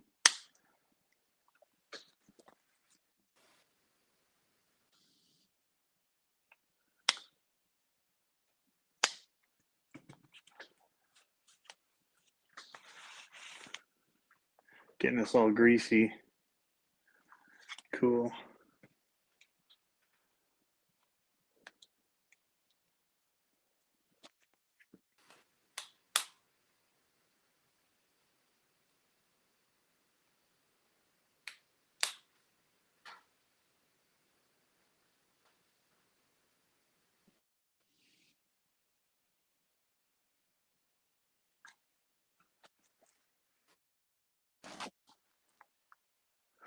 My mic's working. This little AirPod's not working. That was weird. It won't ding in like it's connected. All right. So maybe this microphone, if I turn this one on, we'll see if it works. Yeah, see, this one doesn't. This microphone's jacked up on this computer. I'll just have to talk louder. The microphone on the iPads, for whatever reason, not working right. But yeah, I would definitely check out those places if you got a minute. Grand Haven being probably my favorite, like I said. Why will this not fit in here? Going that way. I'm going to just turn this, seat it that way.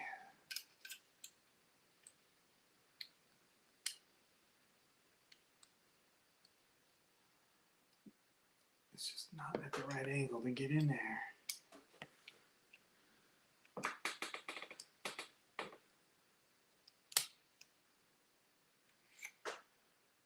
Get past that bearing that's in there.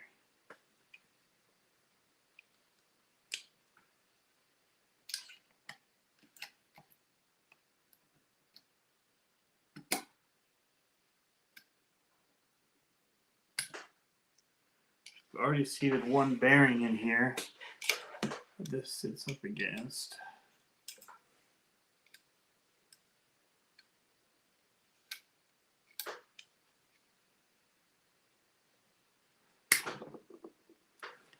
I wonder if I have to get that bearing out of there. I don't feel like the axle is able to get past that bearing.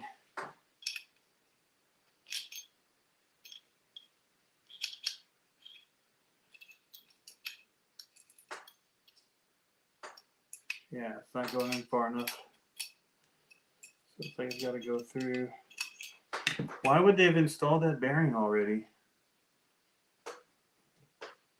If it has to be removed.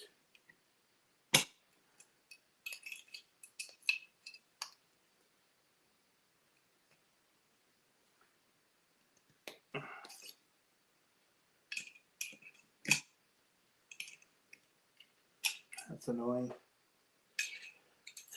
That's annoying. Sometimes you wonder about the companies and what they're thinking. Because that is not easy to get out. I need like a hook.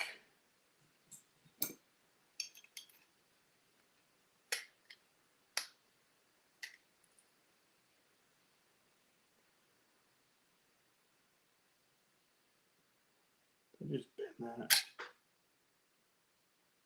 No way I bent that. It's too thick.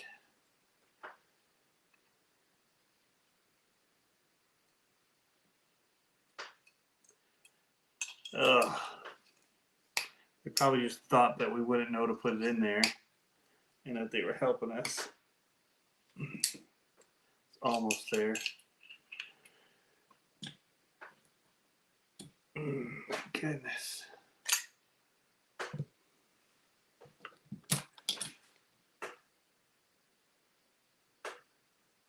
Just turn up the TV. Maybe you need to show the shaft. So it's got to go on the inside of this bearing because the axle has a rib on it. So either I got to go grind that off, but that bearing should sit on that. Right now it's stopping it. The bearing is stopping this from going in far enough to meet up. So quite annoying. Quite annoying indeed. Again, how easy of a job should this have been to do? Probably pretty easy. In reality, what is it like to do? Well, you guys are seeing it played out here. And these are in there snug. What do I have?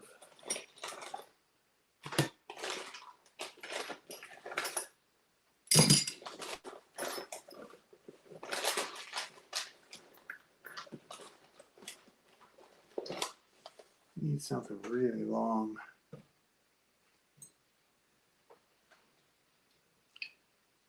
Either that could go all the way through the axle, and I don't know. I definitely don't know how I'm gonna do the longer one.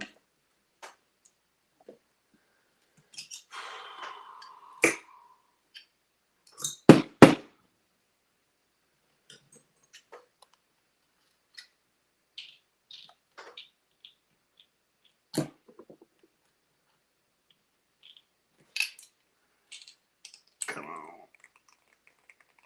Let's move it. There we go.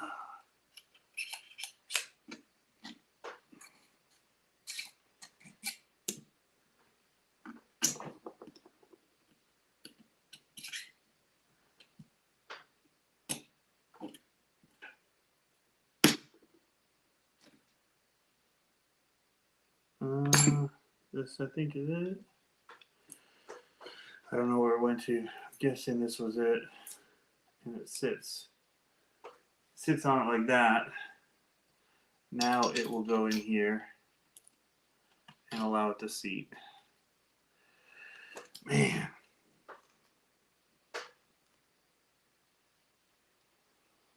I wonder, shoot, before I put this one in, you guys think what I'm thinking? Oh, dang it. Can I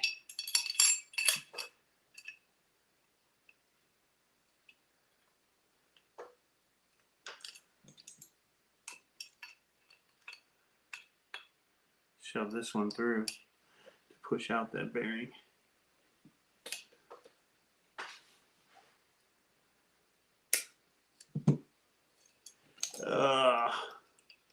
Why?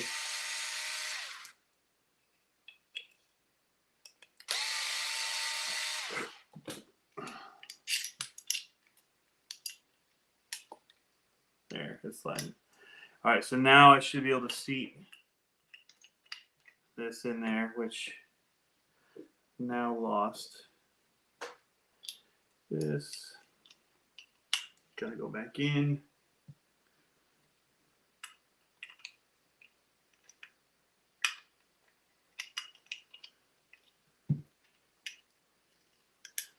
Gotta get it out just enough to seat this. Like that. And now we should be able to line that up. Drop another bearing on it. Oh, man. Figured it out. About gave up on it, I'll be honest. But at the point of just saying, you know what, forget it.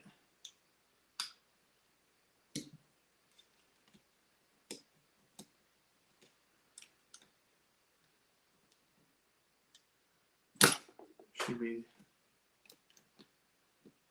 I believe, about 2 bearings in this.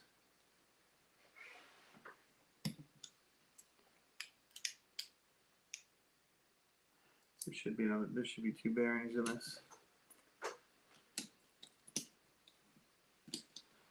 So we gotta really seat this one down in here the dangerous way.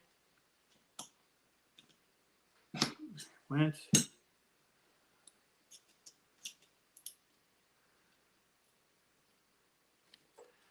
Seat one more.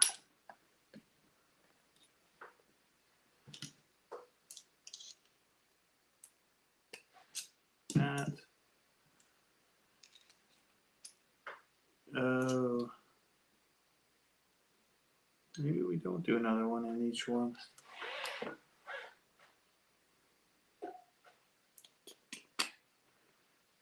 Because this has got to push in there.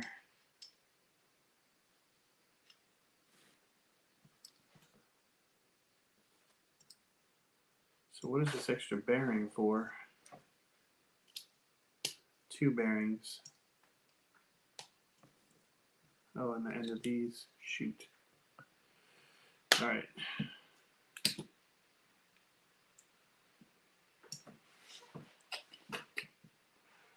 Now these both have them, and there's still 2 bearings in these.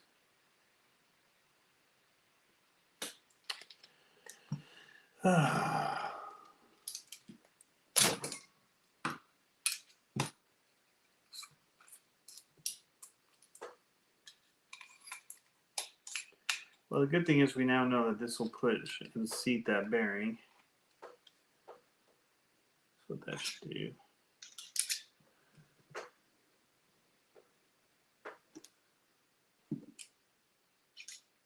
It didn't, though.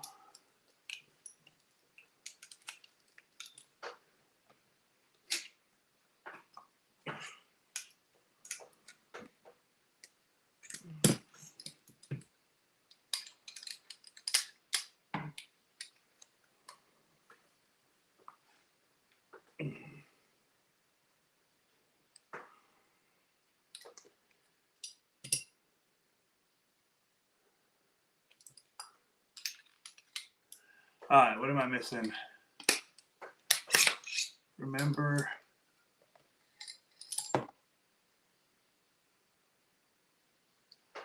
Yeah, you got to remove that bearing. There's no getting around because you couldn't get the shafts in if you didn't remove the bearing. The problem is there's all these extra bearings.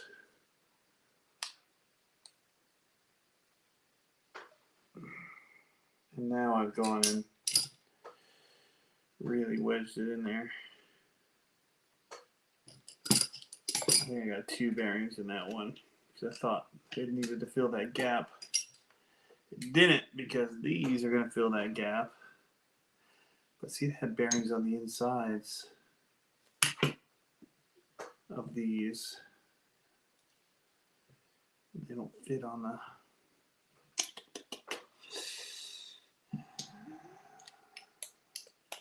They wanted to do their own thing, not just reuse the same bearings, same system.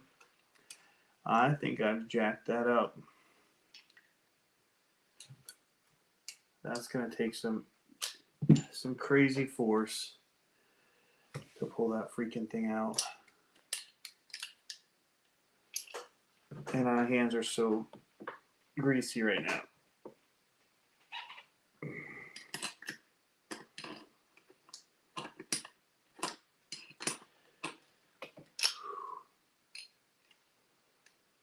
So greasy. There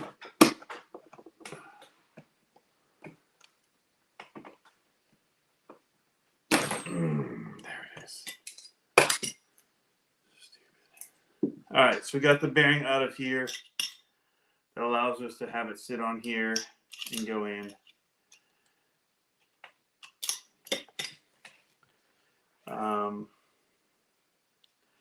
You grease it up. You put this back in. That's our starting point for both.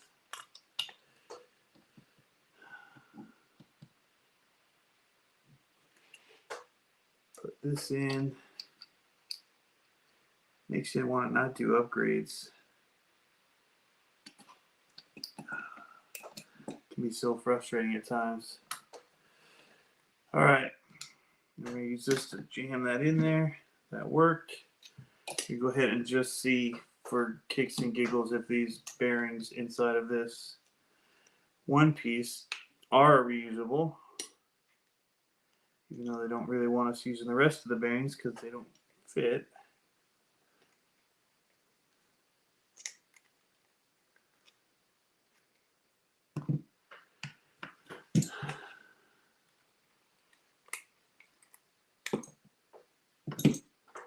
Let's see.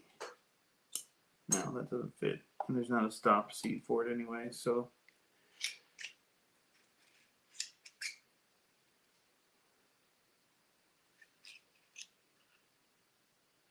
yeah, there's only room for one bearing in there. So that's a point to note. All right, then we'll have one bearing go on the outside here. That does fit.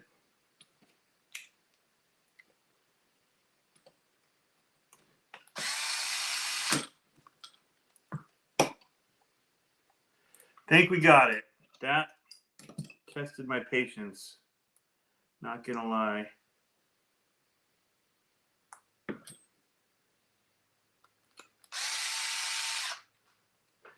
Tested my patience. The bearing being already installed in here that we have to then remove,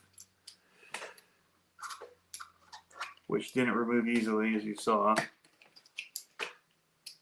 but had to be removed in order to get the shaft in far enough.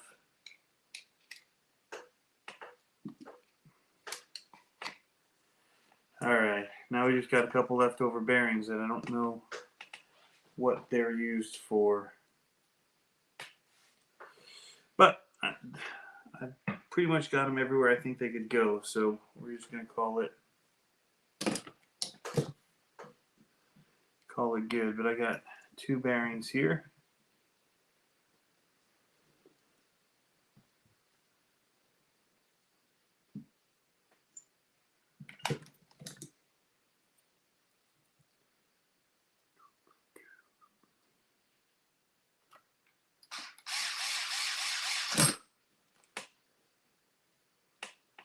It's a Vidavon thing. I actually used a long rod to push them out. Yeah.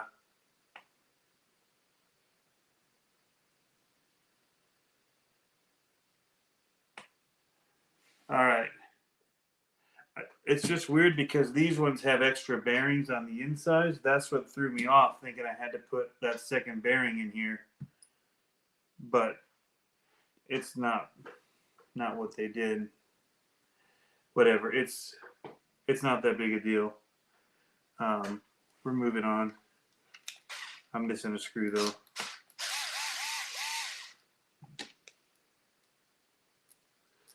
So these gotta be twisted like that.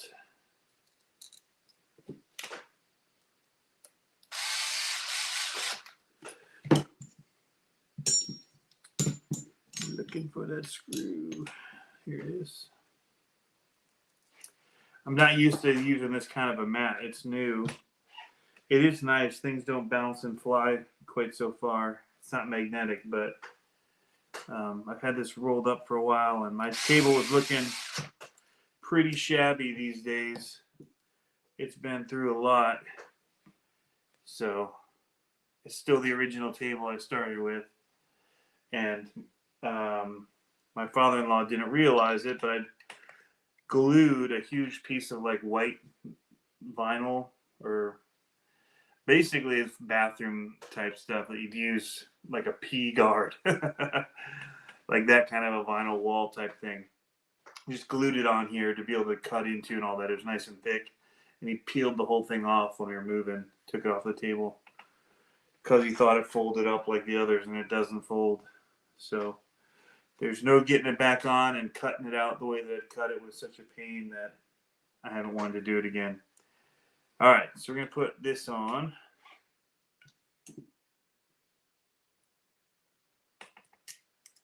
Hey, JB Scale Graphics. Working on this cool riff that has your wrap on it. The TC Racing wrap. Looks super fly on it. Getting ready to race tomorrow. No, this weekend, not tomorrow. Doing a rock, King of the Rocks competition. Should be pretty cool.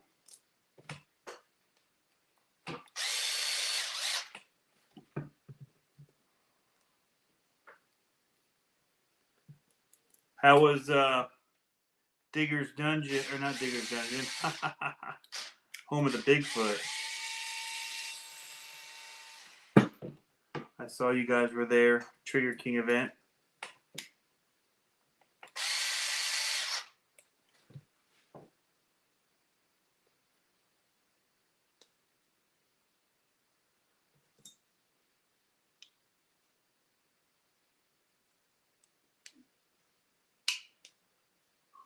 Nice. Gonna work that in for a quick second. That's stiff.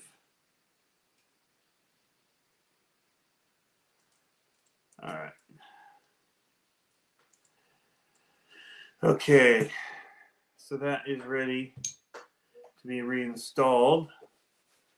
I'm gonna put these little toy things on it just because. Have it on the other ones. Might as well. Bigfoot open house was pretty good. Did you compete there too? I was hoping to go, but I didn't realize it was that weekend, and I was out of the country. I was talking with a buddy up here about both of us trying to get down to it, and then they announced the date, and I was like, oh. Wasn't going to work.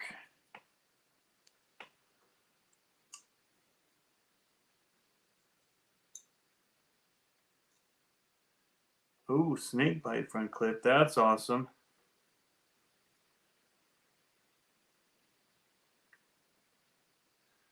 Jeff Makovich says everything on your table is awesome and on his wish list. That's cool.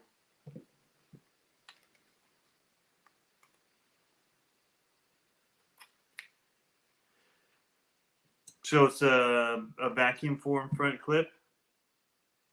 like Lexan. That's cool.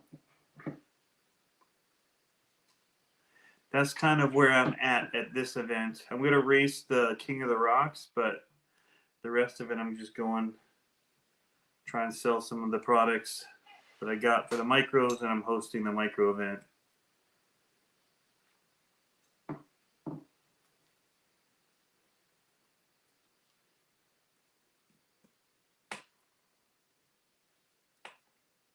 So the snake bite front clip, what do you use for a back end on it?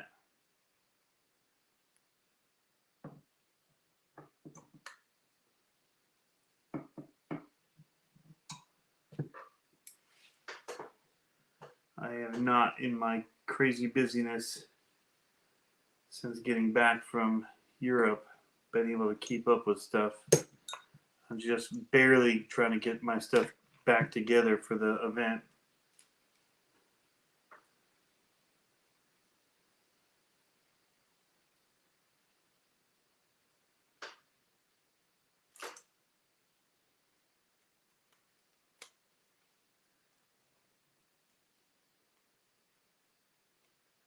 Two-speed in the rift, that'd be pretty wicked. I did the wrong side.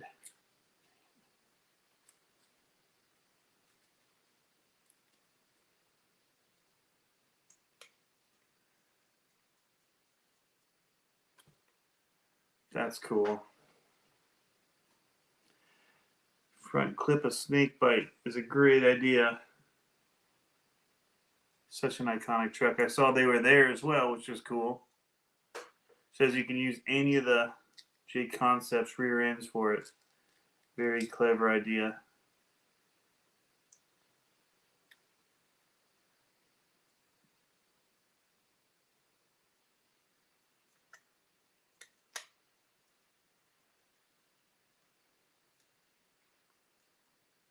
Ugh, there we go.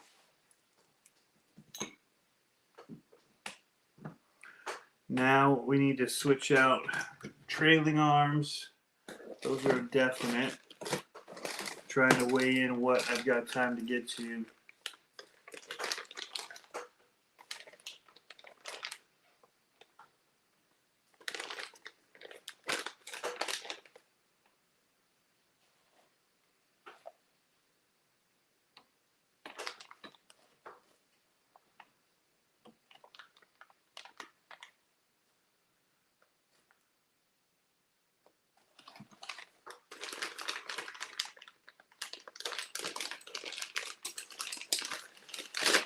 Let's see if we can figure out how these work.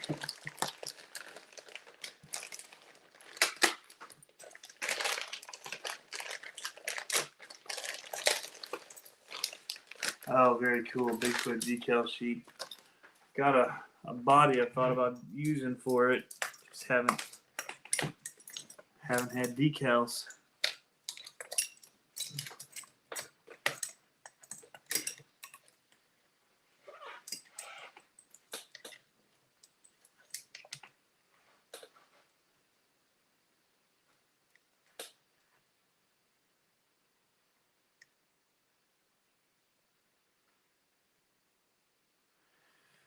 All right, I'm guessing I have to move my shocks forward. Oh no, I'm guessing these will go to this upper on the axle. Beautiful. All right, that should be easy and doable. Let's work on changing the rest of this stuff out right quick. Gonna leave the uppers because we talked about the reasons before.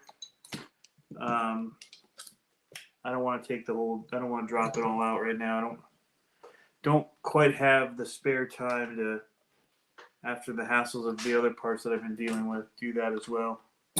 So the uppers will remain with rod ends on them. The lowers are going to get the bit of on treatment. Not the end of the world.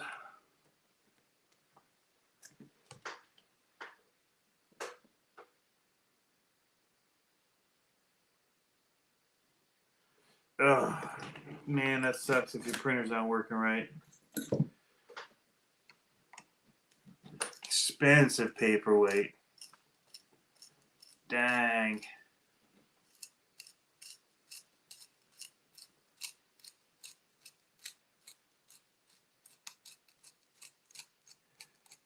All right.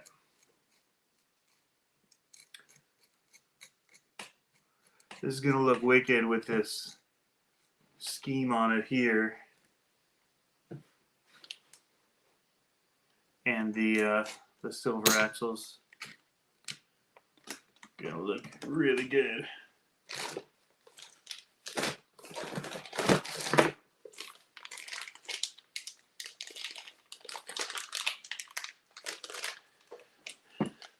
Oh man, I tore up this blade. It's hardly a blade anymore. That's why I like these though. Flip it around. Back in business. Left. Right. That's the way the threading works. It makes sense.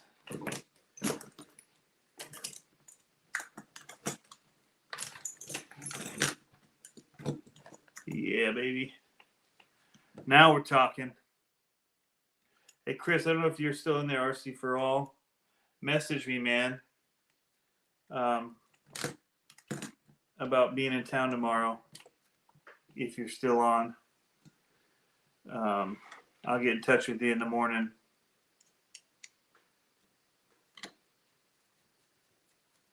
It is pretty late, so I don't know that you'll still be on.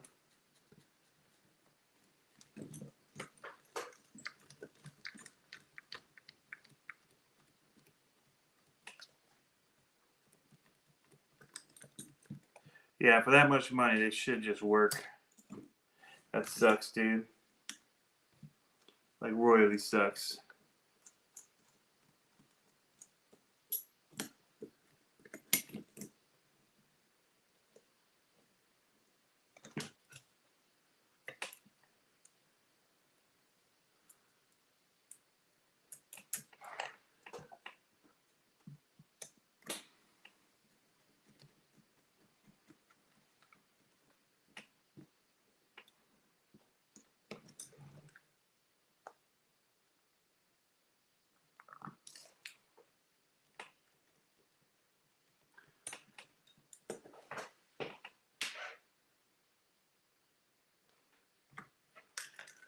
Well, we look forward to seeing what you come out with, man.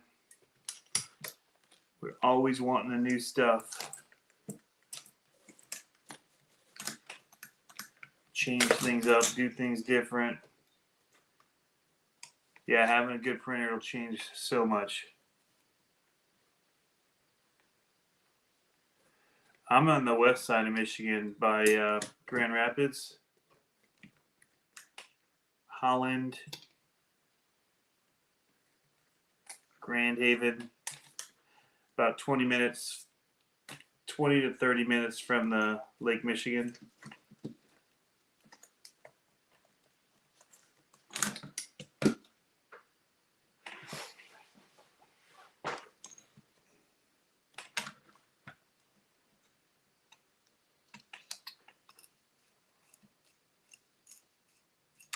Jeff, he is the go-to guy for Bigfoot stuff.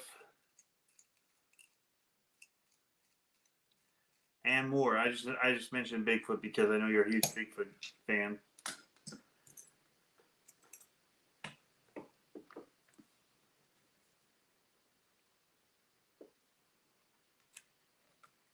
Not trying to limit him to only Bigfoot stuff.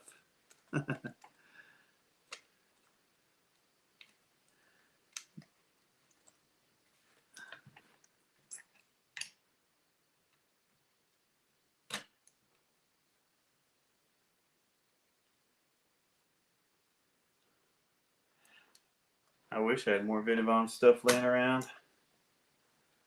The only Vidavon ones I have are for the LMT, still not installed.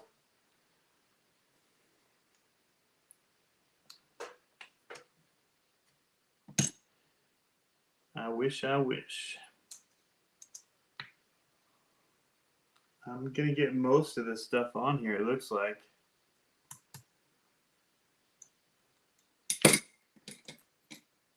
Hey, did I miss a call from you? Sorry, talking to JV Skill Graphics. I saw in the midst of all my traveling and all that, I swear one came in, but my times were all crazy.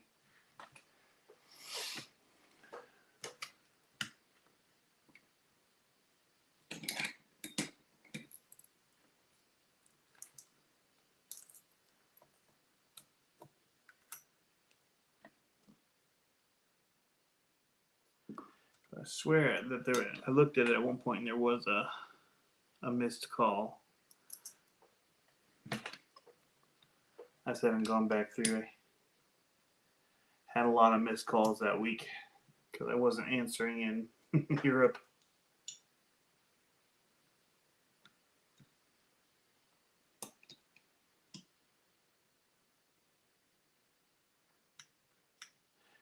I didn't know that they were reaching out to Feld. That's a bummer that they're not trying to get him in. That would be amazing.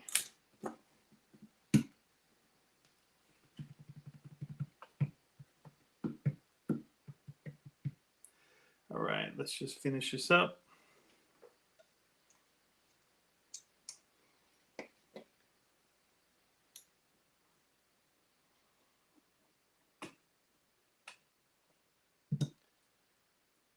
I think I might have put these on the wrong side. They kind of get in the way now.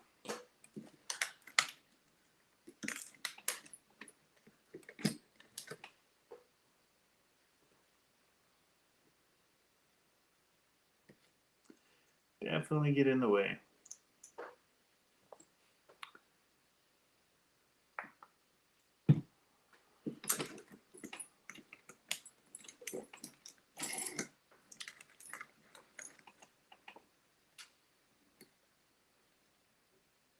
What time is it where we are? It's currently here 1:11. It's pretty late, but it's the only time I got to work on stuff that's RC related right now. Just is what it is. Try my best to keep up. I've been falling behind on everything RC related the last 3-4 months.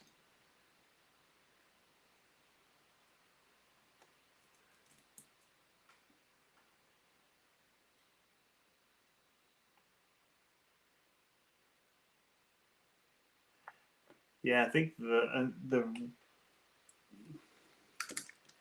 just in the way of me getting the screws in here. But maybe that is the way they're supposed to be. I don't know. They're in my way, though.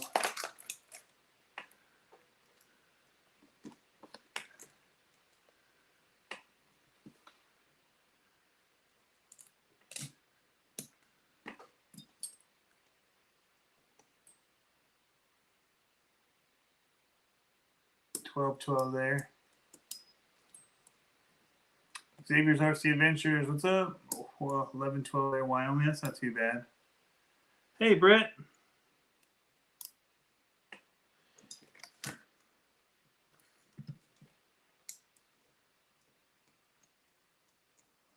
How you feeling tonight? I was looking at the shows lineups for the Monster Jam this time, and it was a little interesting. Oh, is this a busted? Oop, oop. Very Midwestern of me. Oop. It's busted.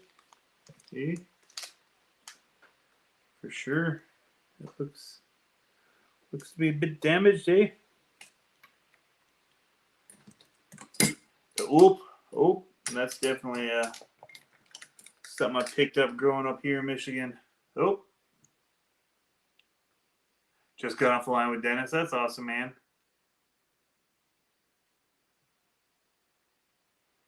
That would be amazing. Hey, RC for all. message me.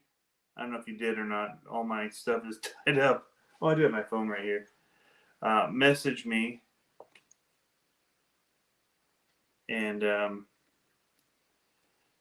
I can give you a call in the morning about the area if you want. Saugatuck, all that coming up through here is pretty cool. There's some cool dunes. There's the tunnel dunes out at Lake Michigan in like Holland, where they basically have a tunnel going through them to get out to the lake. But there's just dunes to just have fun on, and it should be good weather tomorrow, so.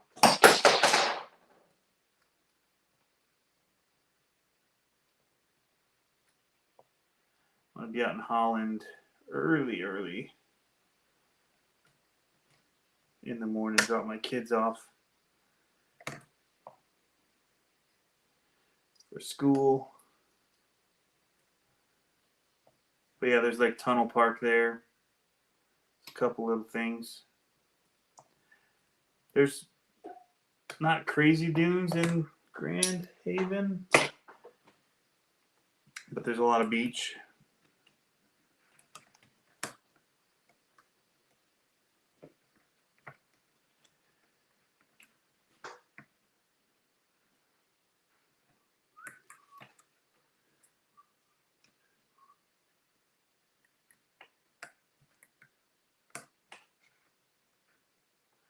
Hey, Ronnie. You would love to work on RC. That's awesome, man. There's parts about it I like. There's parts about it that frustrate me. Tonight was a little frustrating. Wasn't the worst I've had. I have like a broken off bolt in something. That's the worst. And it won't back out. And you can't extract it. It can get annoying and really frustrating. But in general, I like working on RCs. Why won't these fit in here?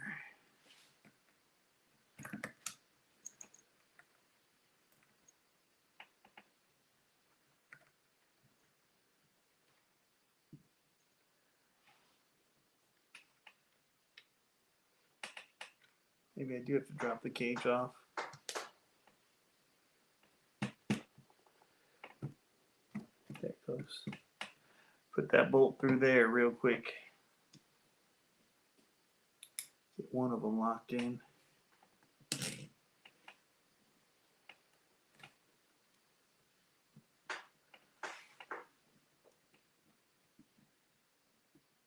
You're getting yours ready to sell, yeah.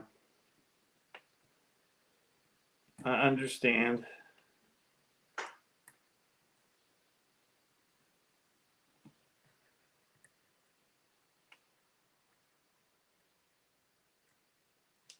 Your semis are definitely some of your amazing ones. And those you're giving to your family, I believe, right?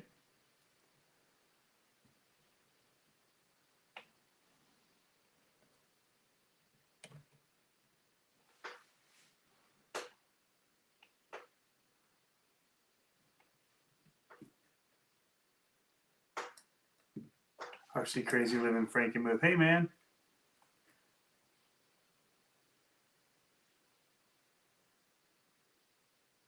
Wow, Tennessee caught on. That's cool.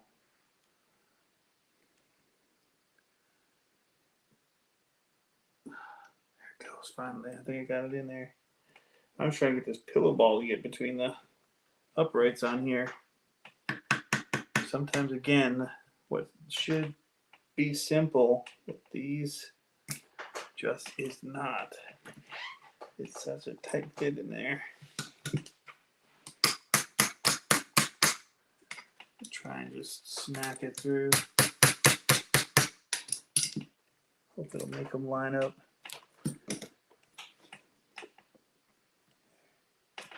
Little shift. I think that helped.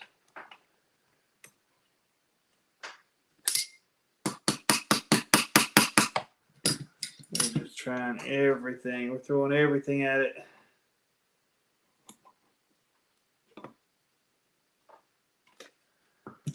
Where is the drill? Sometimes this will help push it through. Hey, from Australia.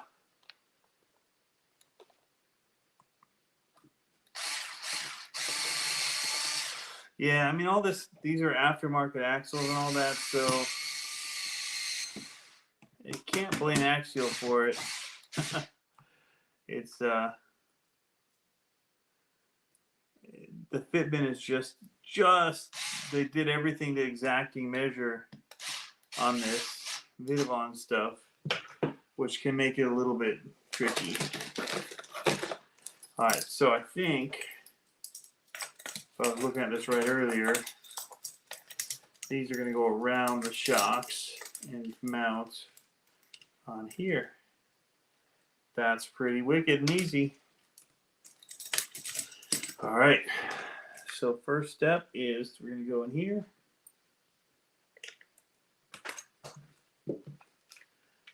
Work comes early. All right, we'll see ya.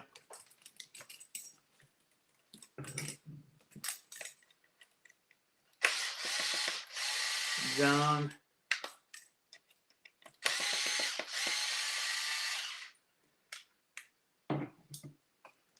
All right, so now I got to hold this in.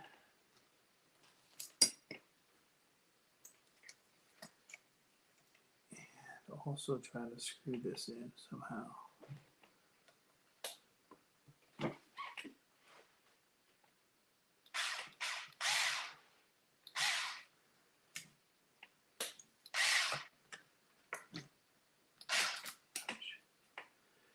Chihuahua.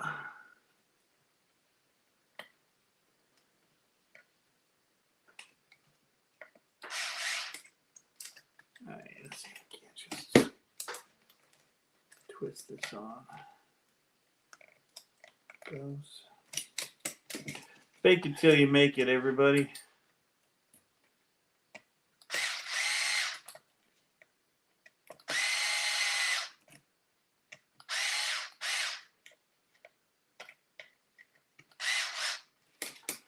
Boom. That's what we're going to be looking at. Like this.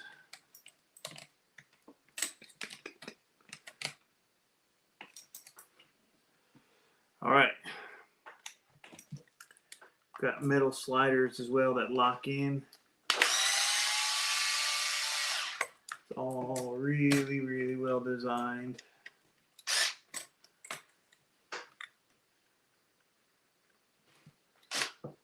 This is where those ball head wrenches are awesome. So I slide this over, put it in. If I can just get one of these threaded, then I'll work on the other one later. Just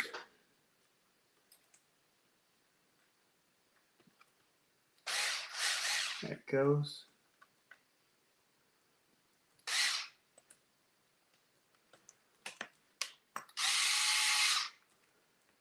Bingo.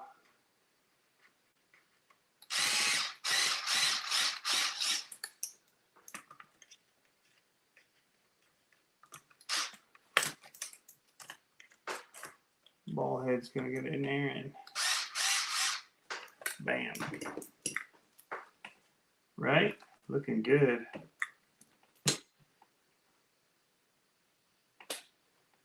You're in Alma? Lots of Michiganders, huh? Michiganders. Oh, pretty good night.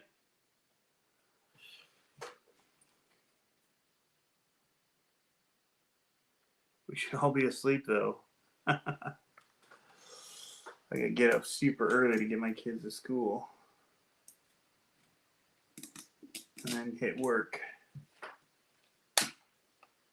So I can get off and then go pick them up. Come back and do this kind of stuff all evening into the wee hours. Like no stopping. Man, this thing became a tank. Heavy.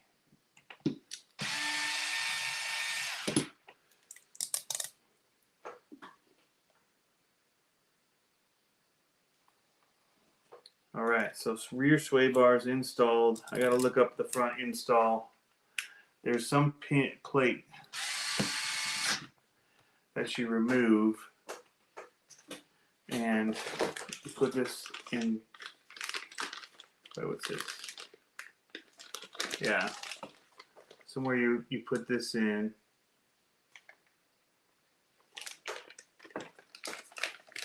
You got these clamps here. Clamp to it.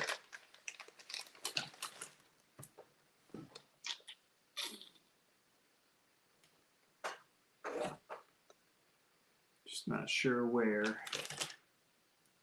But for now, I think we've got a good start on it.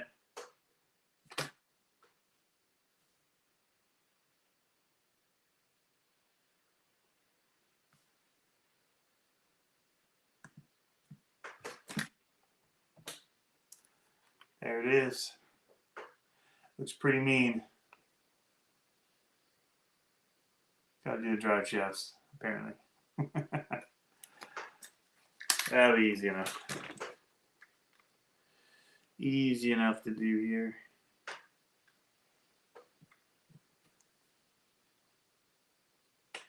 So I will do it quickly. Because if I don't, I will totally just forget.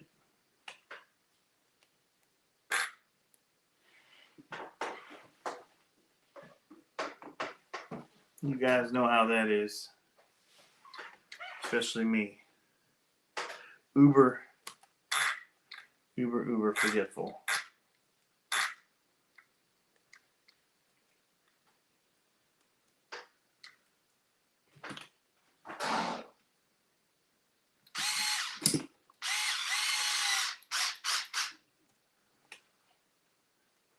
Actually has a video on a sway bar install. Yeah, I need to watch it. That's what I'm saying. I'm not going to bother frustrating myself when I know that there's content out there to get it right.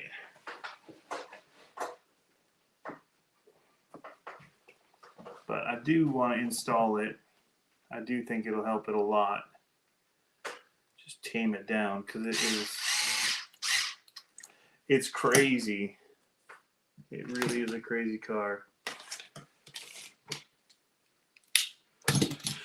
Where's that red tool?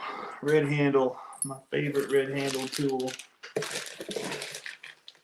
So what I didn't say earlier is I put this wrap on and I didn't cut out the holes for the side panels.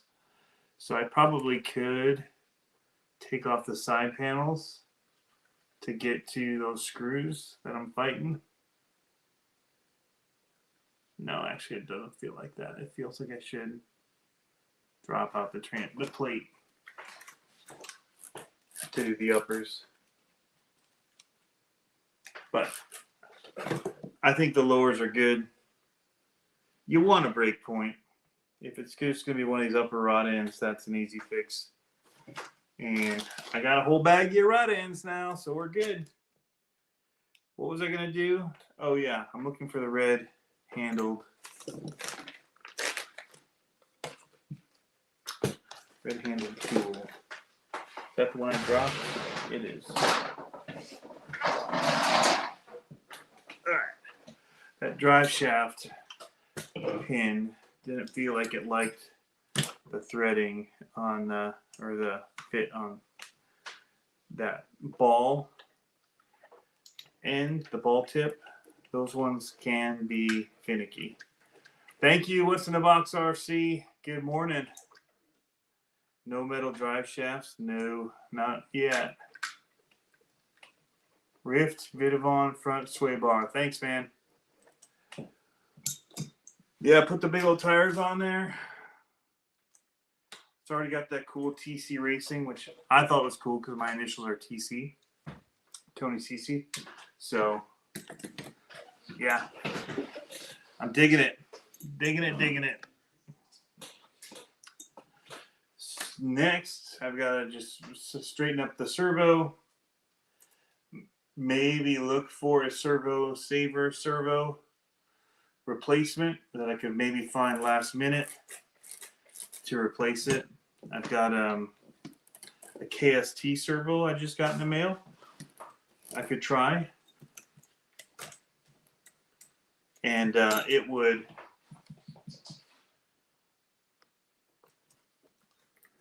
help. Something doesn't look right about my steering setup in the front.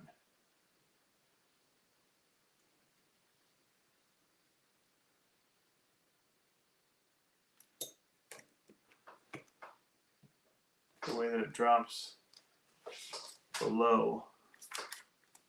I'll have to look and see.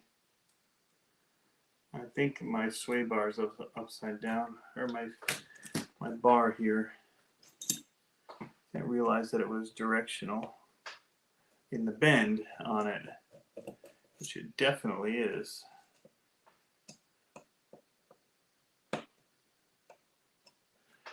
And it means their name is not shown the right way.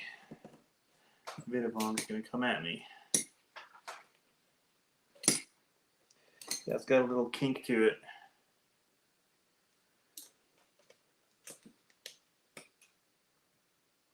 I believe. We'll see in a second if that changed it or not.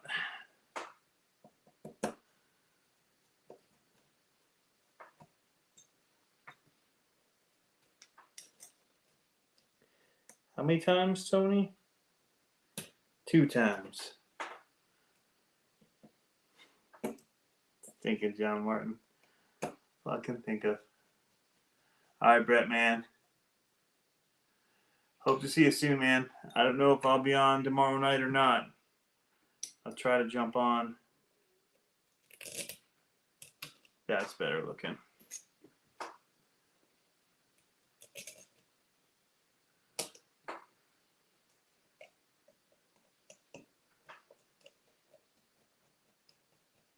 RC Crazy, I did the same thing.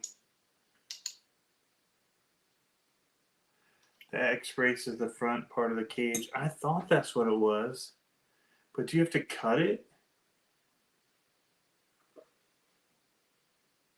It doesn't look separated. Oh, it is. It's just chewed up. Yeah, because I was looking at that early on. That's pretty easy to do.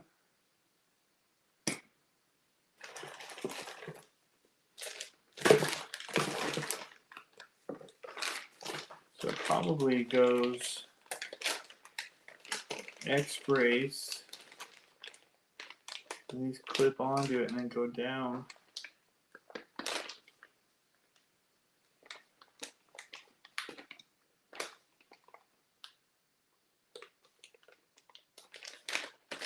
I'll look at the video.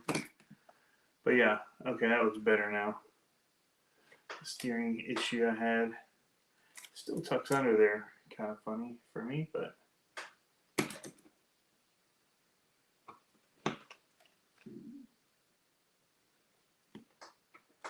am I right and left proper?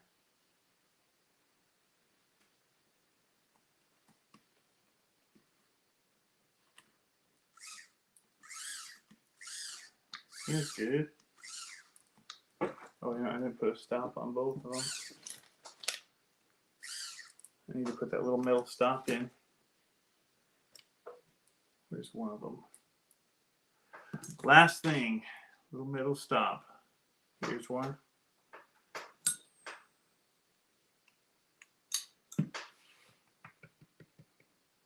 White handle.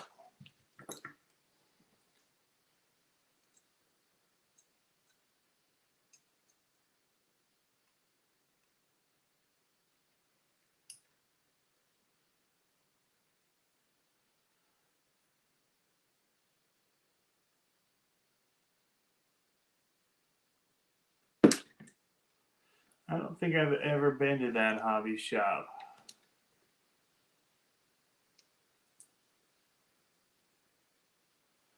I've been to a few of them. All right, stops are in. Now we're gonna stop because I gotta be up very, very soon. I gotta finish cutting out all the sticker sheets for things and putting them on clipboards and all that for the hosting thing that I'm doing for the event. So gonna be busy. Gonna be a busy couple days. to be a crazy busy weekend, but it's going to be a blast. So for anybody that turns up at Walter RC Park this weekend, it's going to be awesome.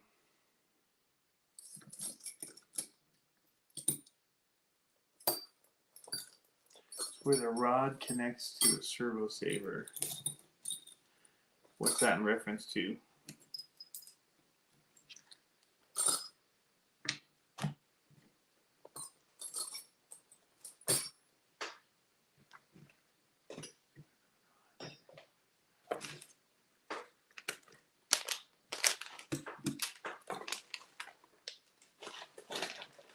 I can't believe you're still up, man. Crazy. You guys working on your cars? Oh, you said you were looking for stuff to do. Man, if you're looking for like fun stuff, I mean, it costs some money, but Craig's Cruisers is a lot of fun.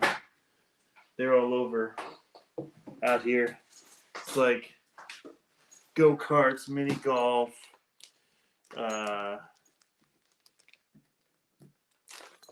what else? What else is there?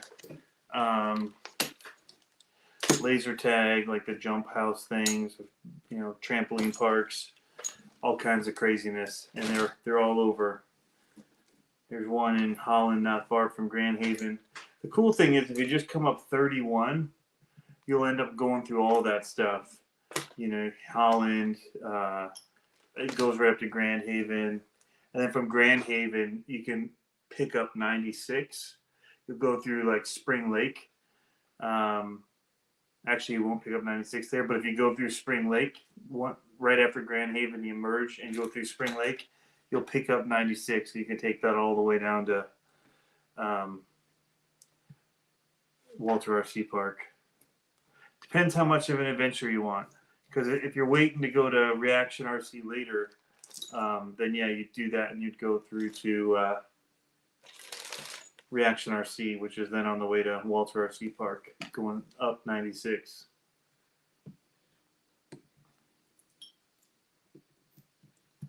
You got some cool options, that's for sure.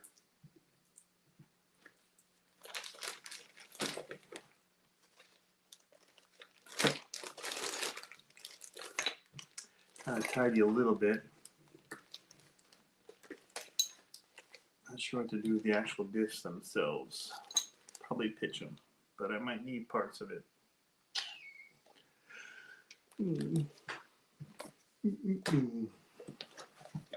Tell you what, I'm feeling it today after last night live.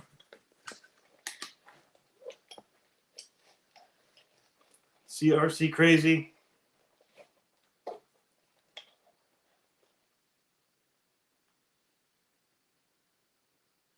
We're going to have a bunch of our stuff up there. Hey, if you like go-karts, yeah, man. Craig's Cruisers. There's all kinds of Craig's Cruisers going up and down through there. It's pretty cool. Pretty cool place. It's like old school. At least for me, when I grew up, that's what we had, were places like that with like bumper boats and, I don't know, just fun stuff.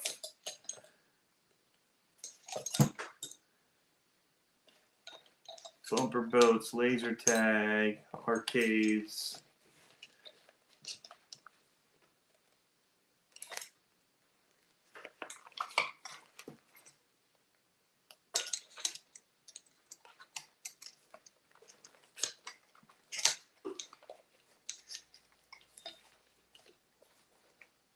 And there's several of those even in Grand Rapids near Crawler Space RC. So if you're trying to hit up both places, you can go up through, hit Crawler Space RC, and there's a Craig's Cruiser right by that too. And then come on up for the comp at Reaction. You got options, man. Lots and lots of options. And that's off of 131. Coming through downtown.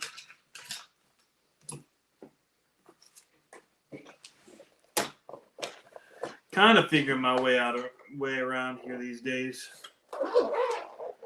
Taking some getting used to.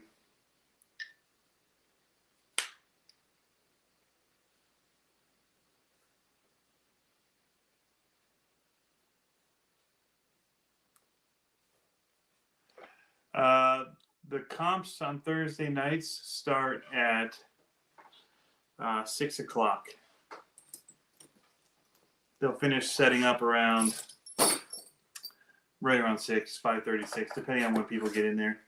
But it's usually rolling, and they can go depending on how many people show up and the classes and all that, how many classes. It can go till about 8:30 or 9. So, but I mean, you can do your run and then leave. That's one way to do it. I usually watch a few people go, and as I watch, I kind of see the lines and how everything's responding before I even put mine on the ground to run. But there's usually two courses, and they add them both up for your final score. Kind of what we're going to be doing at the Gauntlet. We're going to change the points, and we're also going to add a time limit. There isn't a time limit at Reaction, but because of the amount of people that we might be trying to push through, we're going to try not to let people just go as slow as they want through the course. So there will be I believe 10-minute. We're going to figure it out as we build the course and run it, what that limit will be, but there will be a time limit. So yeah. Alrighty, guys. Thanks for tuning in. Again, RC for All, just reach out to me on Instagram or Facebook if you want. In the morning, I can reach out to you, let you know some of the options that you have. But yeah, there's a lot of cool stuff. Michigan's got a ton of cool spots to go and visit and just check out and see pretty areas. But again, it depends who you're with and what your goals are. If you're just looking to go have fun and do arcades, that's one thing. Or if you just want to see changing like the different landscapes, because Muskegon's pretty cool. And if you got the day, I mean, it's about 30 minutes more north than Grand Haven, and it's got some pretty cool. There's a state park there that you can park on the side of the road, walk through the woods, and have like sand dunes down to the lake. It's beautiful, even just looking from the top down at it. But yeah, reach out to me, and maybe you have already. I just keep saying it. Anyway, guys, we'll catch you later.